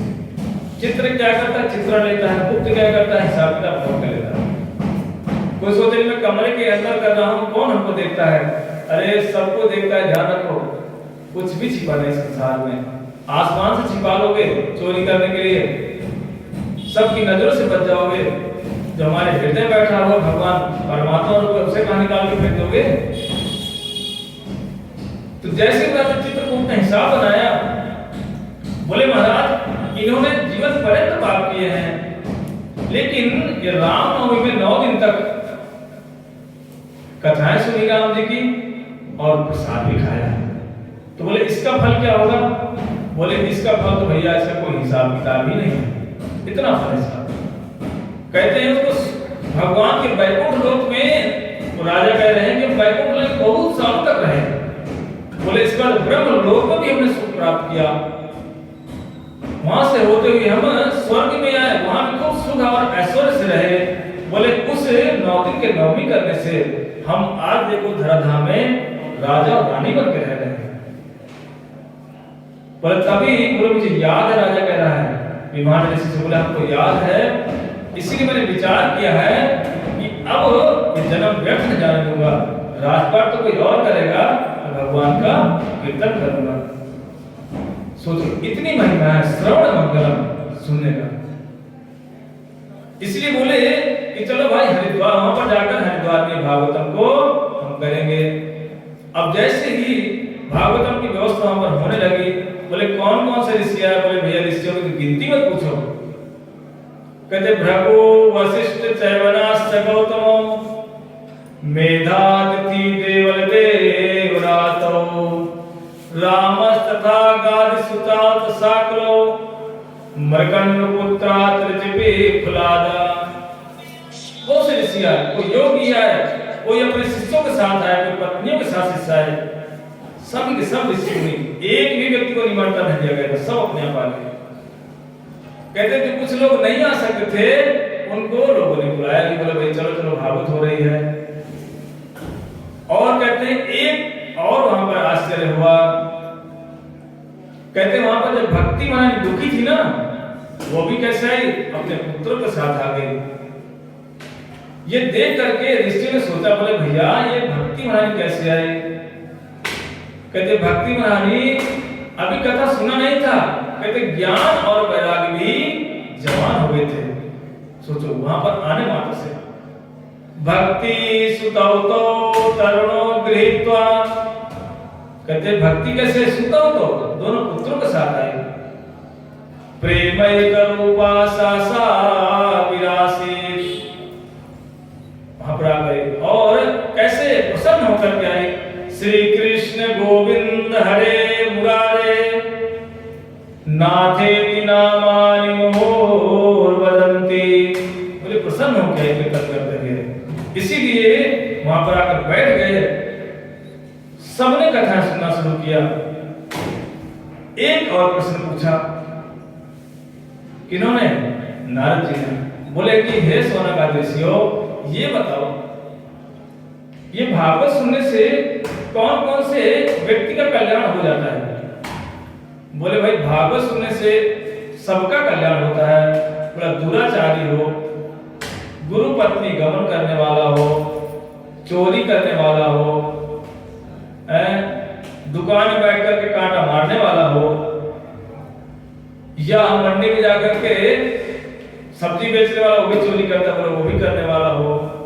बोले सबका कल्याण होता है। यहां तक कह दिया भूत प्रेतों का कल्याण हो जाता है। जैसे सुना इतना, नारद जी बोले बोले भैया ये बताओ पहले, ये भूत प्रेत बिना शरीर के कैसे कल्याण हो जाएगा? मनुष्य तो शरीरधारी है, पर भूत प्रेत तो भूत प्रेत, उनका कल्याण कैसे हो जाएगा? तब उनको एक स्टोरी सुनाया, कथा सुनाया, एक इतिहास सुनाया। कहते देखो एक आत्मदेव नाम के पंडित थे, क्या नाम था? आत्मदेव पंडित जी थे। जल्दी पूरा करेंगे, 6 बज गए ना। क्या बजे तक कथा है? 7 बजे तक, 6:30 तक, ठीक है। कहते हैं कि एक आत्मदेव पंडित जी थे। देखो भाई यहाँ पर आए हो, कुछ ना कुछ समझ सोच के जाना, अर्थात कुछ लेकर के जाना। ये नहीं कि 3 घंटा बैठे और पल्लो झाड़ के चले गए, ऐसे नहीं। इसीलिए मैं बड़े आराम से कथा सुना, सब लोग एक एक स्टोरी याद रखना। हमारा कथा कहने का मतलब ये नहीं कि हम 7 दिन पारायण करके और बस चले जाएंगे। हमारा उद्देश्य यही है कि आप सभी लोग भागवतम का मतलब जानो और भगवान के भजन करो। उसमें कोई धन संपत्ति नहीं लगती, क्योंकि कहते वो आत्मदेव पंडित जी रहते थे और उनकी पत्नी थी श्रीमती धुंधली देवी। क्या नाम था? क्या नाम था? धुंधली देवी। वो भैया बड़ी धुंधली थी, हर समय धूमधाम मचा के रखना, लड़ाई में, घर में लड़ाई झगड़ा करते रहना, कलह करके रखना, घर में किसी को जीने नहीं देना, बात बात में लड़ जाना पति से। बोले उसको कहते हैं धुंधली, जो धूमधाम मचा के रखना, हर समय धूमधाम कर देती। बोले लेकिन उनकी कोई संतान नहीं थी। आत्मदेव पंडित जी बड़े सूची में मुचित थे, बड़े निपुण पंडित जी थे, बड़े शास्त्र और प्रसिद्ध ब्राह्मण थे, लेकिन गरीब ही थे। कहते हैं कि वो एक दिन दुखी हो गए, विचार करने लगे, उनके घर में संतान होती नहीं थी और यहां तक कि गाय भी थी, गाय के भी संतान नहीं होती। ऐसी अवस्था हमारा। और जो पेड़ लगाते उस पेड़ में भी फल नहीं निकलते। कहते हैं जिसके घर में संतान ना हो लोग उसका मुख भी देखना नहीं चाहते। महाराज दशरथ जी के संतान नहीं थी। जब स्वर्ग जाते थे ना महाराज दशरथ, तो वहां बड़ा उनका सम्मान होता और वहां से स्वर्ग से माला लेके आते और अपनी पत्नियों को दिखाने में, देखो देखो मैं स्वर्ग गया था, मेरा कितना सम्मान किया लोगों ने। और पत्नी बड़ी खुश होती कि हमारे पति का इतना सम्मान होता है। एक दिन महाराज दशरथ गए और कुछ कारण से अपनी माला भूल गए वहां। तो जैसे ही स्वर्ग से नीचे आए तो दोबारा फिर लौट के गए। जैसे लौट के गए जहां पर महाराज दशरथ बैठे थे उस स्थान को लीप पोत रहे थे। तो जैसे ही उन्होंने देखा स्वर्ग के नौकरों ने, बड़े आश्चर्यचकित हो गए, बोले महाराज कैसे आना हुआ? महाराज दशरथ ने पूछा कि ये क्या कर रहे हो? बोले हम तो इसको पोस रहे हैं पानी से। बोले क्यों, ऐसा क्या है यहाँ पर? बड़े सकुचा गए, सोचे कैसे, बोले राजा है तो साधारण व्यक्ति तो है नहीं। बोले महाराज आपको कोई संतान नहीं है और आप यहाँ बैठे थे इसलिए अपवित्र हो गई जगह। सोचो इतना जो है तो संतानहीन व्यक्ति का स्थिति। संतान जरूर होना चाहिए, लेकिन संतान में हम क्या करते हैं, भोग करते हैं। ययाति महाराज थे एक राजा, उनकी संतान थी यदु और पुरु। ययाति महाराज इतने भोगी थे कि उन्होंने यदु से बोला देखो पुत्र, मैं ना जीवन में शारीरिक सुख कम प्राप्त कर पाया हूँ, मुझे अपनी जवानी दे दो। बोले क्यों पिताजी, जवानी किस लिए? बोले मैं थोड़ा सा ना संसार और भोग करना चाहता हूँ। यदु महाराज बोले संसार भोगने के लिए मैं तुम्हें शरीर नहीं बनाऊंगा। पुरुष से बोले, पुरुष ने कहा कोई बात नहीं, पिता हो ले लो हमारा शरीर। तो इसीलिए संतान भी कैसे होने चाहिए, शरीर संसार भोग करने के लिए नहीं कि हमने नहीं भैया अब तो वृद्ध हो गए हैं और अब सुख हो लेना चाहते हैं, पुत्र की जवानी हो लेने, ऐसे से राजा हो गए हैं। इसलिए आज में पंडित जी इतने दुखी रहते और पंडित जी ने विचार किया, बोले भैया इस संसार में तो मर जाना ही ठीक है, संतान ही नहीं है, रात दिन घर में कलह मचा रहता है, कहीं शांति नहीं है, स्त्री एक शब्द सुनने को तैयार नहीं है, कुछ बोलता हूँ कुछ जवाब देती है। पंडित जी बड़े दुखी होकर के वन में जाकर के एक सरोवर के किनारे बैठकर रो रहे हैं और एक साधु सन्यासी आए। उन्होंने जंगल का थोड़ा सा मामला था, सन्यासी ने देखा कि कोई भैया व्यक्ति जंगल में बैठ कर रो रहा है, बोले जरूर ये भगवान को याद करके रो रहा होगा। साधु बड़े प्रसन्न हो गए क्योंकि भैया कोई जंगल में तो रोने नहीं जाएगा कि घर की समस्या में कोई जंगल में रोता है, घर में बैठ के किसी पर रो लेता है। अब वो पंडित जी को रोते हुए देख करके सन्यासी ने सोचा है कोई पक्का महात्मा है, आनंद आ जाएगा। लेकिन महाराज पंडित जी के पास जैसे गए, बोले महाराज क्यों रो रहे हो? जैसे सन्यासी को देखा, देख करके रोना शुरू कर दिया। बोला हे साधु महाराज, बोले हमारे कोई संतान नहीं है इसलिए रो रहा हूं। उस सन्यासी ने बोला देखो महाराज, संतान के चक्कर में क्यों पड़ते, संसार के चक्कर में, अरे भगवान का भजन करो। अरे इतना सुनते पंडित जी बोले महाराज हमको उपदेश देने की जरूरत नहीं है, हमको सब आता है, क्योंकि ब्राह्मण को उपदेश देना मतलब अपने सिर में ही एक बोझ लेना। तो ब्राह्मण को उपदेश दिया, ब्राह्मण पूरा पंडित होता है। बोले हमको देखो महाराज उपदेश मत दो, हमको पुत्र दो। लेकिन अब वो सन्यासी समझाना चाह रहे हैं लेकिन वो समझने को तैयार नहीं है। ब्राह्मण बोले कुछ भी करो महाराज, हमको पुत्र दे दो, साधु हैं आप तो। लेकिन एक शब्द भी सुनने को तैयार नहीं थे। और जैसे सन्यासी ने बोला देखो महाराज आपके इस जन्म की बात छोड़ दो, सब जन्म अवधि पुत्र नहीं चा, बोले 7 जन्मों तक पुत्र नहीं होगा, एक जन्म की तो बात छोड़ दो। जैसे इतना सुना महाराज ब्राह्मण आत्म पंडित जी उस सन्यासी के चरण में सिर पटक पटक के रोने लगे। बोले महाराज अब अगर वरदान दिया तो आपके चरणों में मर जाऊंगा और भयंकर पाप में लगेगा, ब्राह्मण में मर जाएगा तो आपको पाप ही लगेगा। अब साधु सोचने लगे भैया अच्छा फंस गए, कहां अपने भगवान भजन कर रहे थे, कहां एक पुत्रों के चक्कर में पड़ गए। मुंस ज्ञानम प्रजारूपम बलिष्ठा कर्मणो गतिम। बोले कर्म का चक्कर ही बड़ा खराब होता है। और प्राय लोग संसार में इसलिए दुखी हैं। कोई कहता हमारे पास धन नहीं है, हमको धन दे दो। कोई कहता पुत्र नहीं है, पुत्र दे दो। धनम देहि जन्म देहि, बस इसमें लगे रहते हैं। लेकिन कोई भगवान को भजन नहीं करना चाहता। हमारे राय रामानंद जी से महाप्रभु ने पूछा था, श्री चैतन्य महाप्रभु ने राय रामानंद जी से पूछा, बोला दुख किसे कहते हैं? हम संसार में कहते हैं कि हम दुखी हैं, क्यों? पुत्र नहीं है, धन नहीं है, गरीबी दूर नहीं हो रही, खाने की समस्या खड़ी है, हमारा सम्मान नहीं हो रहा, इसीलिए हम लोग दुखी होते हैं। लेकिन चैतन्य महाप्रभु ने राय रामानंद से पूछा, बोला दुख किसे कहते हैं? तो राय रामानंद जी कहते हैं, दुख मध्य कौन दुख है गुरुतर, कृष्ण भक्त भक्त विरह बिना देखी नहीं पर। श्री चैतन्य महाप्रभु से चैतन्य चरितामृत बता रहे हैं, कहते भैया दुख किसे कहते हैं? तो राय रामानंद जी कहते हैं, प्रभु दुख मध्य श्रेष्ठ कौन दुख गुरुतर? बोले दुख में सबसे बड़ा दुख कौन सा है?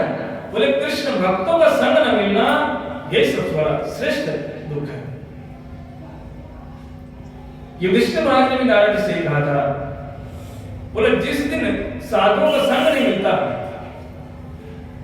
भक्तों का संग नहीं मिलता, बोले वो सबसे भयंकर दुख है। और हम किसे दुख मानते हैं? पुत्र, धन, बोले हमारा सम्मान नहीं हुआ, इसको हम दुख मानते हैं। लेकिन महाप्रभु कहते हैं कि दुख नहीं है। एक बार चैतन्य महाप्रभु किसी ब्राह्मण के पास में गए, उनको प्रणाम किया। प्रणाम करते ही महाप्रभु के ऐसे हाथ करके ब्राह्मण बोला, जाओ धनवान हो जाओ। चैतन्य महाप्रभु बोले, ब्राह्मण देवता ये वरदान दे रहे हो या अभिशाप दे रहे हो? ब्राह्मण बोला, यार मैं इनको धनवान होने के आशीर्वाद दे रहा हूं, ये कह रहे हमें अभिशाप क्यों दे रहे हो? ब्राह्मण बड़ा गुस्से में आके बोला, जाओ तुम्हारा संसार नष्ट हो जाए। महाप्रभु बोले, अब आपने कृपा कर दिया। अब आप सोचते होंगे भैया ये कौन सी कृपा है, ये कौन सा आशीर्वाद है? बोले यही आशीर्वाद है, ये कोई हमारी बातें नहीं, ये सब चैतन्य चरितामृत में लिखा हुआ है। वो ब्राह्मण है, जैसे ही महाप्रभु को बोला जाओ तुम्हारा संसार नष्ट हो जाए, चैतन्य महाप्रभु प्रसन्न हो गए। बोले अब आपने कृपा कर दी हमारे पर। क्यों?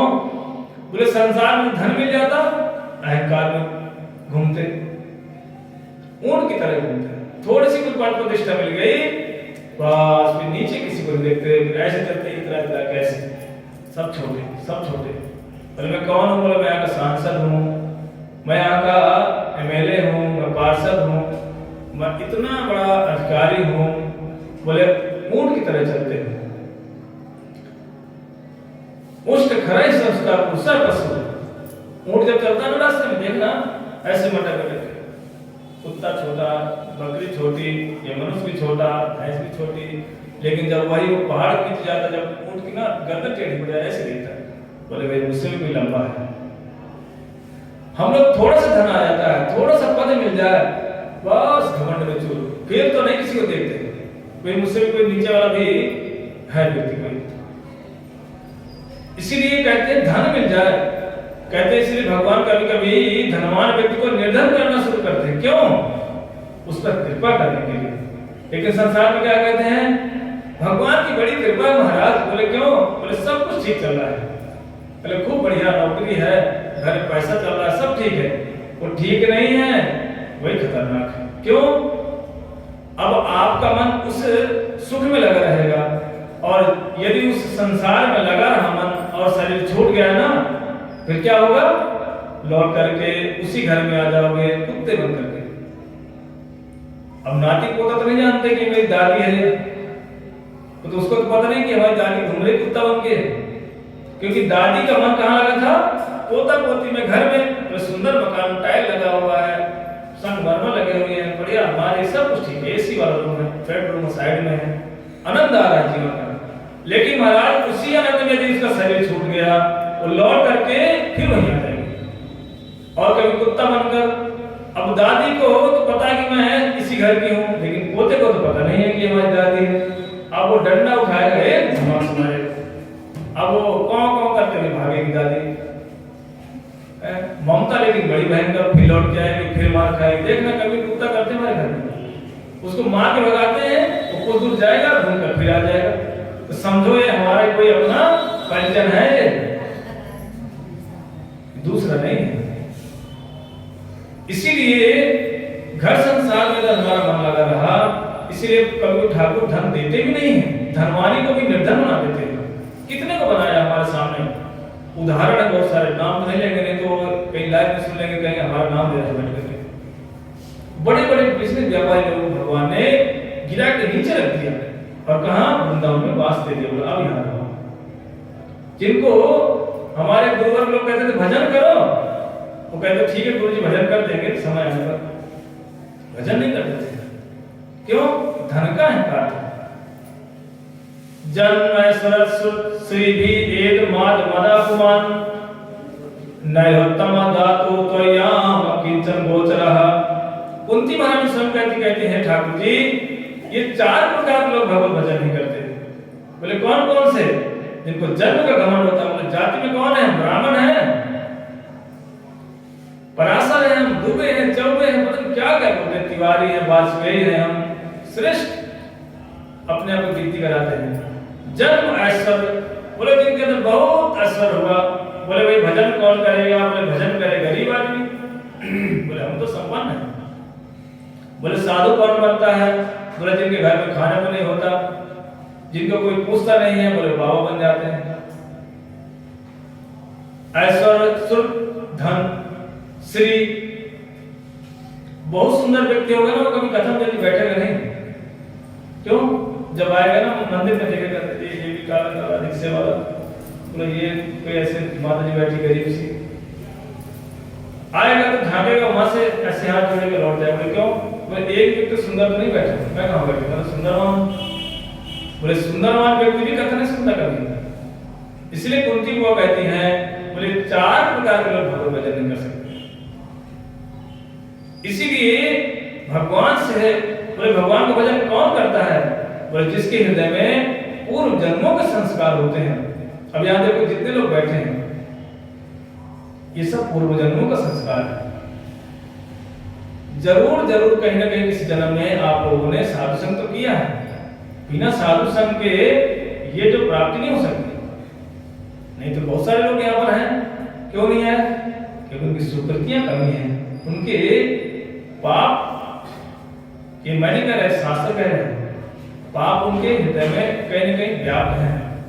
कोई ना कोई उनके अंदर बाधाएं आ रही, जिनके कारण से लोग यहाँ तक नहीं आ सके। बगल में बैठे हैं लेकिन नहीं आए। आप लोग क्यों आए? कहीं ना कहीं पूर्व जन्मों का संस्कार है। आप जो संग कर रहे हो ना, ये व्यर्थ नहीं जाएगा। इससे देखना अगला जन्म और अधिक साधु संग, भगवत भजन करने की प्रवृत्ति बढ़ जाएगी। इसीलिए कहते हैं कि ठाकुर जी कभी कभी धनवान भी करते हैं, कभी कभी निर्धन भी करते हैं।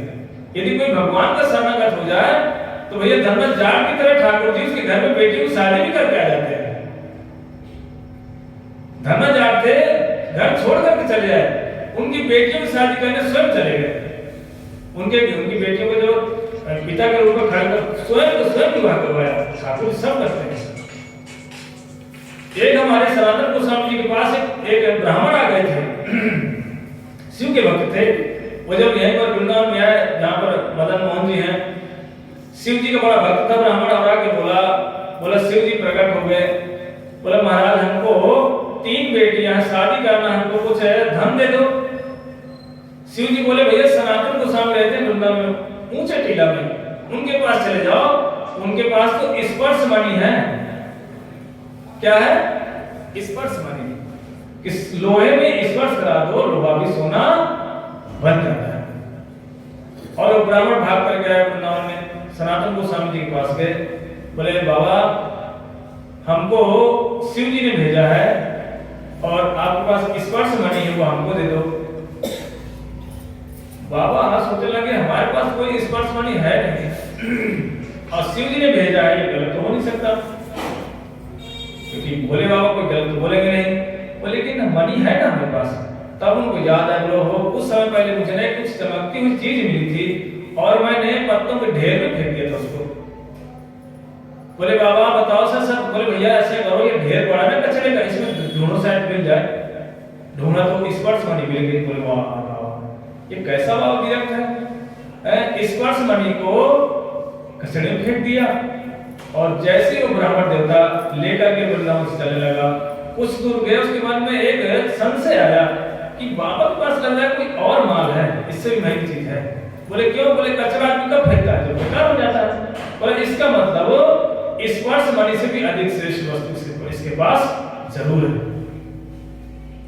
लौट करके फिर बोले बाबा ये बताओ पहले इस मणि से भी कोई महंगी चीज आपके पास है क्या? बोले हाँ है। बोले वो हमको दे दो। बोले देखो भैया ये वो महंगी चीज तभी दूंगा जब ये महंगी वाली को जमुना जी में फेंक दो।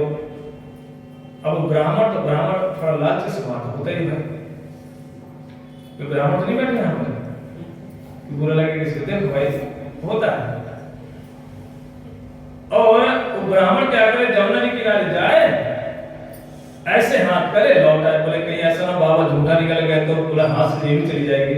बोले बाबा बोले ऐसे करो उस कीमती वस्तु को दे दो फिर मैं फेंक आऊंगा। साधु भी कम चातुर नहीं होते। बोले नहीं भाई पहले फेंक ही दो तभी दूंगा।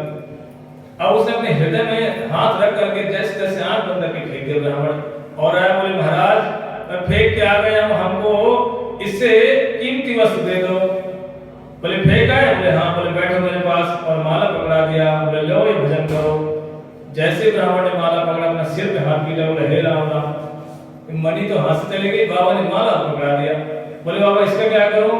बोले बेटा ये चिंता मणि है, वो तो स्पर्श मणि थी, स्पर्श मणि को लेकर के स्पर्श कराना पड़ेगा, लोहा ढूंढना पड़ेगा, लेकिन नाम करोगे कैसा है? बोले चिंता मणि है। नाम चिंता मणि कृष्ण चैतन्य सरस विग्रह पूर्ण शुद्धो नित्य मुक्तो अमृत नाम नामिनो। बोले भजन करो बैठ के।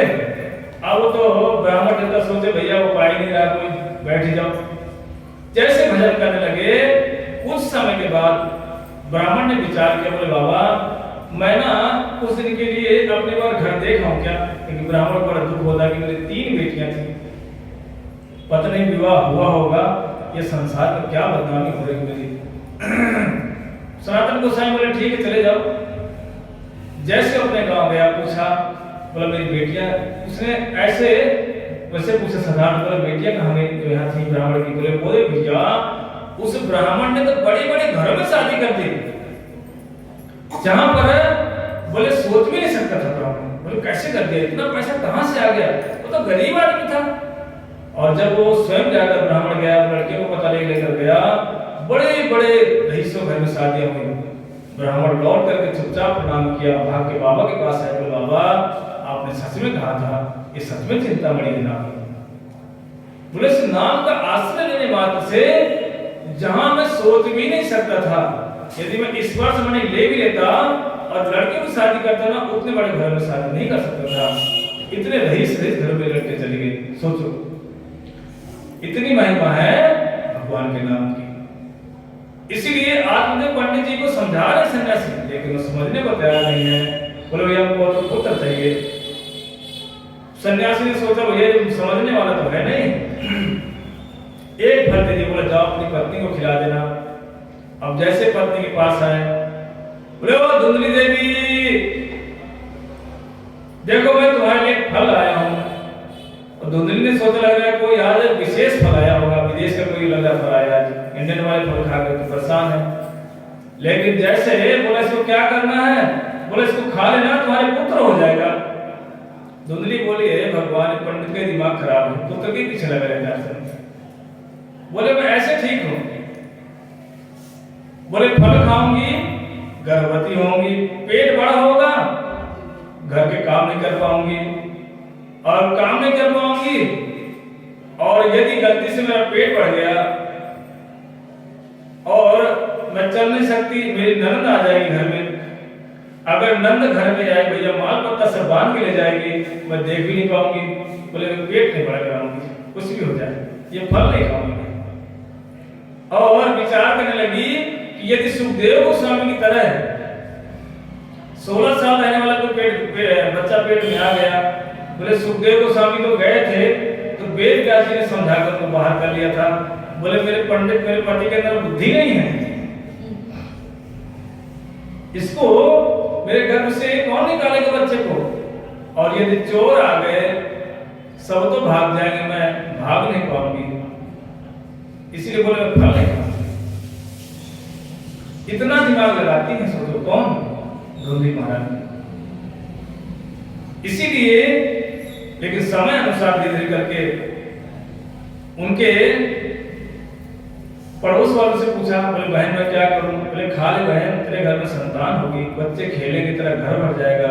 लेकिन धुंधी देवी बोली ना ना बाबा, फल नहीं खाऊंगी। उसके पास में एक बहन थी, उससे उसकी बातचीत हो गई, वो गरीब थी। बोले ठीक है तुम धन ले लेना और संतान हमको दे देना, समय अनुसार उसके, और बोले परीक्षा के लिए ये वाला फल गाय को खिला दो। जैसे गाय को खिलाया, समय अनुसार उस बहन के घर में संतान हुई। वो छुप करके धुंधली महारानी को बच्चा देके चली गई। और इधर क्या हुआ, धुंधली महारानी ने शोर मचा दिया, बोला मेरे संतान हुआ, संतान। ब्राह्मण बड़े प्रसन्न, पूरे गांव में ढिढोरा पीट पीट कर भैया हमारे तो संतान हो गए, और बड़े प्रसन्न हुए। लेकिन श्रीमती जी बोली कि भैया हमारे स्तनों से दूध नहीं आ रहा, और मेरी भी बहन के घर में बच्चा हुआ, मेरी बहन को बुला दो, वो इस बच्चे को खिला पिला कर बड़ा कर देगी। बोला ब्राह्मण ने सोचा ठीक है भाई। अब वो पत्नी जो थी ना उनकी बहन को घर में उस बच्चे को लालन पालन करने लगी। लालन पालन करते करते समय अनुसार आने पर उस जो फल जो गाय को खिलाया था, उस गाय से भी एक संतान हुआ। लेकिन सर्वांग सुंदर उस गाय से जो पुत्र हुआ वो मनुष्य ही था, कान बड़े बड़े थे, इसलिए उसका नाम हो गया गौकर्ण। और जो इनके पुत्र हुआ, जब नामकरण का समय आया, पंडित जी ने नामकरण करना चाहा, ब्राह्मण को बुलाया, लेकिन श्रीमती धुंधली देवी बोले ना भैया बहुत हो गया, बोले अब तो मेरे नाम से इनका नाम होगा, क्योंकि प्राय नामकरण कैसे होता है, पिता के कुल के अनुसार उनका नामकरण होता है पुत्र का। लेकिन नहीं बोला मेरा नाम धुंधली है और मेरे पुत्र का नाम होगा धुंधकारी। गौकर्णो पंडितो ज्ञानी धुंधकारी महाखला। समय आने पर दोनों बड़े हुए। धुंधकारी तो धूमधाम मचाना फिर शुरू किया, बच्चों को, किसी के बच्चे चार पैर में सोए को पलट देना, उसको सिर फोड़ देना, किसी घर में चोरी कर देना, ये धुंधकारी काम करता। इतनी शिकायतें आने लगी, पंडित जी को लोग बोलते, बोले आपने पंडित कैसा संतान पैदा किया, इसे तो नाक में दम कर रखा है। अब पंडित जी बड़े दुखी हुए, बोले भैया संतान नहीं तो ही ठीक था। कई लोग माताएं बोलती हैं कि भैया मुझे पता था तू ऐसा करेगा ना, तेरे में तो गर्भ में तेरा गला घोट देती, तुझे मार के फेंक देती, तेरे कारण से कितनी बदनामी हो रही है। अब तो इतना उपद्रव करने लगा, कभी पिता को सताना, पिता लास्ट में हार करके आत्मदेव उनके पास, आत्म पंडित जी गौकर्ण के पास आए, बोले पुत्र मैं क्या करूंगा, इस संसार में तो पुत्र ने मेरा जीना मुश्किल कर दिया है। पंडित जी ने उपदेश दिया आत्मदेव को, उनको गौकर्ण जी ने बोले देखो वन में जाओ, भजन करो, और ये कर्म की गति है, इसमें फंसो मत। बोले जाकर वन में भजन करो, साधु का संग करना। बोले कहां तुम फंस रहे हो। इसलिए गौकर्ण जी के कहने पर पंडित जी तो चले गए, वन में भजन करते करते भगवत धाम चले गए। और समय आने पर अब धुंधकारी ने उपद्रव किया, मां को मारना शुरू किया। बोले बता कहां पिताजी ने धन रखा, धन दे हमको, मारना पीटना। इतनी दुखी हो गई धुंधली देवी, वो कुएं में कूद के मर गई। अब पंडित जी उन्होंने विचार किया, गौकर्ण जी ने बोले भैया ये स्थान रहने के लायक नहीं है। जहां पर कलह मचे घर में, बोले वो घर घर नहीं रहता, क्या होता है वो शमशान हो जाता है। इसीलिए घर में कभी भी लड़ाई झगड़ा नहीं करना चाहिए। हम लोग जरा जरा सी बात में लड़ जाते हैं। बोले ये गिलास उठा के वहां क्यों रखा? अरे भाई रख दिया तो रख दिया। नहीं नहीं, क्यों रखा? क्यों रखा बताओ। अब पति कहे भाई तुम रख दिया, या लड़का का रख दिया, माता जी कहते अरे नहीं नहीं तेरी आदत खराब है, क्यों रखा? एक ही बात को लेकर झगड़ा मचा के रख देना। ये कलह है, ये कलह करने वाले कौन होती है? बोले ये ऐसे लोग धुंधली ही होती है, सहन शक्ति है नहीं बिल्कुल। इसीलिए उन पंडित जी ने, गोकर्ण जी ने विचार किया ऐसे घर को त्याग करके चला जाओ, ज्यादा अच्छा है। देखो एक बंदर था, बंदरों का राजा होता है ना बंदर एक। उस बंदर ने कहा उस बंदर से, बोले भाई देखो ये जगह रहने के लायक नहीं, यहाँ से चलो। तो बंदरों ने पूछा ऐसा हम क्यों जाए यहाँ से? बोला इसलिए चलो क्योंकि ये राजा है जिस राज्य का, इसके घर में तुम रोज जाते हो, भेड़ बकरियां भी जाती हैं, और वो गुस्से से खाना बनाता है ना तो रसोईया, तो बोला कभी कभी लकड़ी फेंक के मार देते जलती हुई। तो बोला लकड़ी फेंक के मारेगा तो उससे हमें क्या मतलब? बड़ा बंदर बोला भैया एक समय ऐसा आएगा भेड़ इस रसोईया के पास जाएगी और वो भेड़ को गुस्से से जलती लकड़ी मार के फेंक देगा, और भेड़ के शरीर में आग लग जाएगी, क्योंकि भेड़ के ना बाल ज्यादा होते कि नहीं होते? भेड़ किसने देखा है? सबने देखा, सब गांव से लगा है। कल हमको गांव वाला कह दिया, हम तो लखनऊ सिटी में रहते हैं। तो भेड़ में जब जैसे उसके शरीर में आग लगेगी, वो भेड़ जाकर कहां जाएगी? घोड़, जहां पर घोड़े बंधे हुए हैं राजा की, वहां चली जाएगी। और जब वहां जाएगी तो घोड़ों के बाल और चमड़े जल जाएंगे। जब उसके चमड़े जल जाएंगी तो समय अनुसार आने पर घोड़ों के शरीर में जो चमड़ी होती है ना, बंदर की चमड़ी लग जाती है। तो इसीलिए बंदरों यहाँ से चलो, क्योंकि राजा है, कुछ समय तुमको मार मार के तुम्हारे चमड़ी घेर करके ना तो गधे की चमड़ी में लगा देगा शरीर में। अब वो बंदर बोले पागल है, बूढ़ा आदमी सठिया गया है, कुछ ही बोलता रहता बैठ कर। बोले कहां से बोला? बोले तू जहां हम नहीं जाएंगे। बड़ा बंदर जानता था, बोले ऐसे ही हुआ, तो छोड़ करके चला गया। समय आने पर वो भेड़ ने ऐसे किया, जो रसोईया जहां राजा का बनता था रसोई, वो भेड़ इतनी गलती से चली गई और रसोईया को इतना गुस्सा आया, लंबी लकड़ी थी जल रही, उसने उठाया भेड़ फेंक के मारा। जैसे मारा उसके पीठ में आग लग गई, और भेड़ भागते भागते ना जहां पर घोड़े बंधे थे वहां घुस गई। जब वहां गई तो सारे घोड़ों की पीठ जल गई। जब पीठ जल गई, राजा ने वैद्य को बुलाया, बोले भाई हमारे घोड़े ठीक करो। वैद्य ने कहा महाराज बंदरों की खाना इन घोड़ों की शरीर में लग जाएगी, घोड़े ठीक हो जाएंगे। तो राजा बोला बंदरों की लग जाएगी, बंदरों की अभी थोड़ी, पकड़ो मारो सबको। समय आने पर सारे बंदरों को पकड़ पकड़ खाल उधेड़ना शुरू किया। अब सारे खाल उधेड़ करके बंदरों की खाल को घोड़ों की खाल उसमें लगा दिया। अब मोटा बंदर बैठे देखे, बोले कैसी दुर्गति हो रही है। इसीलिए यदि कोई बड़ा आदमी समझाए तो उसको मानना भी चाहिए, और उस स्थान को छोड़ ही देना चाहिए। आज ने पंडित जी को समझाया, वो चले गए, लेकिन गोकर्ण जी ने देखा भैया अब ये अकेले धुंधकारी पत्रों होकर यहाँ से हमको चलना चाहिए, चले गए। और समय अनुसार आने पर उस धुंधकारी ने क्या किया? 5-5 पैसा को लेकर घर में किया। कहते भैया ऐसे पुत्र भी नहीं होना चाहिए। भजन करत बिटिया भली, भजन बिना नहीं पूत, सबरी तो वैकुंठ गई, धुंधकारी बना भूत। कहते भैया भजन करे तो लड़की ठीक है, पुत्र की क्या आवश्यकता है? गोस्वामी तुलसीदास जी कहते हैं, कब हम प्रबल जहां मारुता, जहां तहां मेघ बिला वहीं, जिमी कपूत के उपजे, कुल सद्धर्म नसा वहीं। कहते भैया पुत्र पैदा हो जाए ना तो कुल और धर्म सब नष्ट कर देता है। कोई अच्छा धर्मानी व्यक्ति, सम्मानित व्यक्ति हो, यदि उसकी संतान पुत्र उसका कुपुत्र हो जाए, कहते भैया सब यश खत्म कर देता है।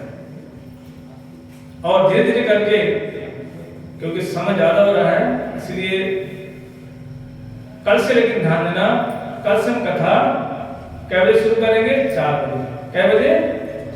4 बजे। कौन कौन 4 बजे आ जाएगा? हाथ उठाओ। 1 2 3। अच्छा, सब आ जाओगे? ठीक है, कल से 4 बजे शुरू करेंगे और जल्दी ही खत्म कर देंगे। इसीलिए थोड़ा सा अभी बैठ करके 10-5 मिनट पूरा करेंगे, लेकिन कल से सभी लोग।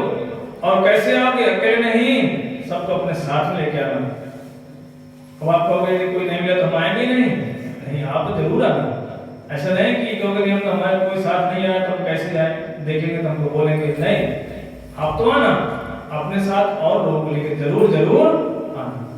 सबको जाकर बताना अपने घर में, मोहल्ले में, भाई वहाँ भागवतम हो रही है, कोई पैसा नहीं लगता कि गेट में घुसते को टिकट लग रही है, नहीं, फ्री। इसीलिए गौकर्ण जी कहाँ चले गए? बोले तीर्थ में चले गए और जाकर के तीर्थ में रहने लगे। लेकिन समय आने पर वो धूम्रकारी इतना चोर था, चोरी करना, उन वैश्यों ने विचार किया कि भैया ये पति हमारा चोर है। और धीरे धीरे करते करते एक दिन उसने राजकोष में चोरी कर दिया। उन वैश्यों ने कहा कि राजा को पता चलेगा, इसको तो मारेगा, हम इसकी पत्नियां, हमको भी जरूर दंड मिलेगा। क्योंकि कहते भैया कि गेहूं के साथ में वो घुन भी पिस जाते हैं। बोले इसकी गलती इस कारण हम भी भुगतान करेंगे। और उन पत्नी ने क्या किया? उसको मारा और मार कर घर में गाड़ दिया और वहां से सारा धन लेकर के 9 2 11 चली गई। जैसे गौकर्ण जी को पता चला, गौकर्ण जी ने जाकर के गया में श्राद्ध किया और श्राद्ध करके लौट करके घर में जैसे आए, अब वो तरह तरह के रूप धारण करता, कभी गधे का, कभी कुत्ते का। गौकर्ण जी ने सोचा ये पता नहीं कौन सा जीव है जो तरह तरह के रूप धारण कर रहा है। उन्होंने जल लेकर आमंत्रित किया और जैसे छिड़का चिल्ला पड़ा, बोला भैया मैं आपका भाई धुंधकारी हूँ, धुंधकारी नाम था। बोले मैं आपका बड़ा भाई धुंधकारी हूँ। बोले भैया मैं तेरे लिए गया में श्राद्ध कर दिया और फिर भी तेरा कल्याण नहीं हुआ। बोले इतना मैं अधर्मी था कि महाराज मेरा 10 बार नहीं 100,000 बार कर दो, गया में श्राद्ध, मेरा कल्याण नहीं होगा। सोचो, जिस व्यक्ति का कल्याण गया में नहीं हुआ है, उसका कल्याण कहाँ हुआ? कितनी महिमा भागवत। बोलो श्रीमद् भागवत महापुराण की, जोर से बोलो, बोलो श्रीमद् भागवत महापुराण की। तो ये आवाज ना इस गेट के बाहर नहीं गई, लोगों को पता कैसे चलेगा? बोलो श्रीमद् भागवत महापुराण की। अब इतनी महिमा है, यदि कोई किसी घर में कोई मर गया हो, उसका कल्याण ना हो रहा हो, घर में कथा करवा लो 7 दिन के पास, भगवत कल्याण उसका उद्धार हो जाता है। और जैसे ही गौकर्ण जी ने कहा भैया चिंता मत करो, मैं व्यवस्था करता हूँ, और सुबह होते ही सूर्यदेव को रोक करके बोले हे सूर्यदेव ये बताओ मेरे भाई का कैसे कल्याण होगा? तो सूर्यदेव बोले चिंता मत करो, भागवतम श्रवण कराओ। और सारे गांव के लोग बैठ करके कथा करना शुरू किया। और वो धुंधकारी जो उनका भाई था, वो भी एक बांस गाड़ा हुआ था 7 गांठ वाला, उसमें प्रवेश कर गया। रोज कथा सुनता, 7वें दिन एक दिन कथा सुनता 1 गांठ, दूसरे दिन दूसरी, तीसरे दिन तीसरी, ऐसे करते करते जब 7वां दिन आया पूरा बांस फट गया और दिव्य रूप धरो वासो, सुंदर रूप बना के प्रकट हो गया चतुर्भुज। और भगवान के दूत आकर के उसको जैसे बैठाने लगे अपने विमान में। गौकर्ण जी ने प्रश्न किया, बोले महाराज ये बताओ ये पक्षपात क्यों? बोले कथा तो सबने सुनी है, लेकिन एक को तो लेके जा रहे हो, बाकी सबको छोड़ रहे क्यों? तब भगवान के दूत कहते हैं कथा तो सबने सुना है, लेकिन कुछ लोग यहाँ खाली मनोरंजन कर रहे थे बैठ करके, बोले इसलिए इनको फल नहीं मिला। कुछ लोग आएंगे बैठ करके टाइम पास, घर की बातें। कुछ लोग आएंगे बोले इसीलिए कि अगर बुलाया है चले जाते हैं, नहीं तो हमारे यहाँ पास में लोग नहीं आएंगे सम्मान के लिए, इसीलिए कथा में आते हैं। बोले इन्होंने मन से नहीं सुना कथा को, कथा में बैठे थे और मन कहाँ था? घर में। मन दिया कहीं और ही, बोले मन कहाँ था? कहीं और। तन साधुन के पाही, तुलसी यही कुयोगति कि हरि रंग लागत नहीं। बोले भाई यही अवस्था है। बोले सत्संग करते करते बूढ़े हो गए। बोले लेकिन माला करने की इच्छा नहीं हुई, हरि का रंग चढ़ाई नहीं। क्यों? क्योंकि कथा में तो आगे बैठ गए और मन कहाँ घर में है। बोली पता नहीं बहू क्या कर रही होगी, कौन सा माल पत्ता गायब कर रही होगी बैठ करके, या पोता पता नहीं कहाँ होगा, खेल रहा होगा, स्कूल में आया कि नहीं आया, मन कहाँ लगा है, इसीलिए हरि रंग लगा। बोले इसलिए भाई बहुत जन्म हो गए कथा सुनते हुए, पर एक भी दिन जो है इनका हृदय परिवर्तन नहीं हुआ। धीरे धीरे करके बोले ये जो धुंधकारी था, ये कथा सुनता था, सुनकर घर में चिंतन करता था, भगवान की कथाओं का स्मरण करता था कि भगवान की इतनी करुणा, भगवान ने ऐसी लीला कर दी, ठाकुर जी की इतनी अपार करुणा है कि बड़े बड़े सबका कल्याण करते हैं। इतनी प्रसन्न होकर कहते जरूर मेरा भी कल्याण होगा। कि भगवान है कौन? करुणा सिंधु दीन बंधु जगतपते। बोले कृष्ण कौन है? करुणा सिंधु है, दीन बंधुओं के बंधु हैं। इसीलिए बोले चिंतन करता था, इसलिए बोले इसका कल्याण हो गया। अब गांव वालों के घर में, गांव वालों के हृदय में बड़ी वेदना आई कि भैया अब हम भी कथा को ध्यान से सुनेंगे। बोले हे गौकर्ण महाराज, आप इस श्रीमद् भागवतम को दोबारा फिर करो, साप्ताहिक कार्यक्रम हुआ। अब जब दोबारा हुआ, सब के सब लोग बैठ बड़े ध्यान से सुनते, जरा सा भी कहीं इधर नहीं देखते। यदि कोई बगल वाले कुछ बोलती भी तो बोले बहन चुप है, तो मेरा गड़बड़ करवा देगी, मैं ही रह जाऊंगी, तुम चली जाओगी। फिर क्यों? कंपटीशन हो गया। इसीलिए सब के सब कथा बड़े ध्यान से सुने, और धीरे धीरे करते करते कि कथा को जब भी सुनो कैसे बड़े ध्यान से, ये नहीं कि ठीक है ना बस 5 लोग जा रहे थे, हाँ आपको बोलना है ठीक है। तो क्या हुआ? बड़े ध्यान से सुनते, इसीलिए सबका कल्याण हुआ। कि ऐसा नहीं कि कथा सुनने से लिए आएंगे, थोड़ा देर कर जाएंगे तो घर के 6 से बज जाएंगे। बोले घर में हर समय टेंशन बात रहती। बोले नहीं, एक है बाबा थे, वो अपने पोते को लेकर रोज कथा सुनने आते और पिलर में टिक के बैठ जाते ऐसे करके, और जहां कथावाचक प्रणाम मंत्र बोलना शुरू करते, बाबा खटाटा मारना शुरू कर देते। अब सामने कोई बैठ के सोए हाँ कथा में, तो कथावाचक को बड़ा डिस्टर्ब होता है। तो और छोटा बच्चा जो लेके आते वो खेलता रहता। कथावाचक ने पूछा कि बच्चे से, बोले बेटा इधर आ। बोला तेरा बाबा सोता है तो कुछ बोलता नहीं है, खेलता रहता क्यों? बोले बाबा महाराज इसलिए नहीं सोता मैं, क्योंकि बाबा मुझे शाम को 1 रुपया देते हैं। बोले अच्छा। बोला ठीक है, कल से तू बाबा को मत सोने देना, मैं तुझे 10 रुपया दूंगा।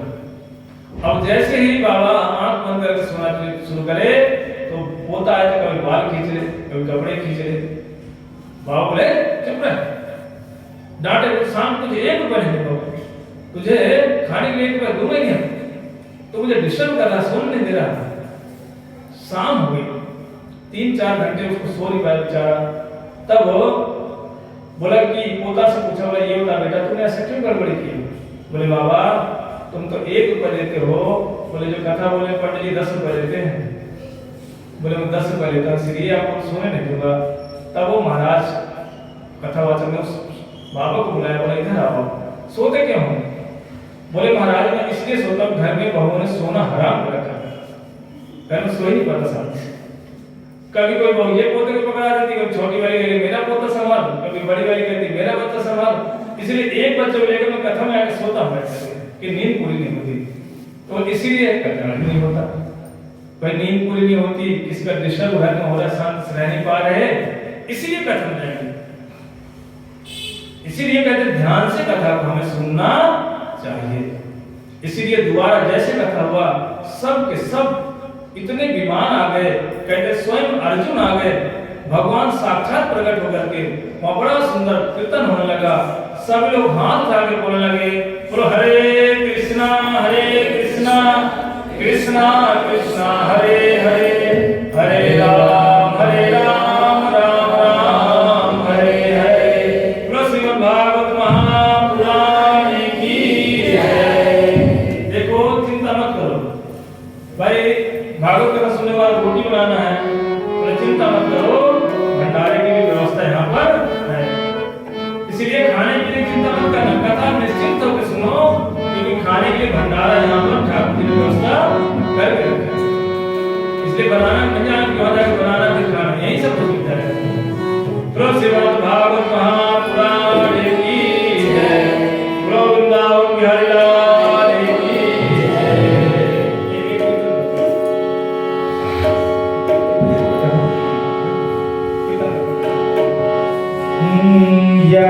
अवसर फिर नहीं मिलने का, सत्संग करो सत्संग करो,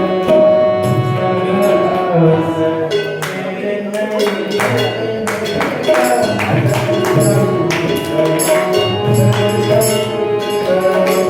यह बात नहीं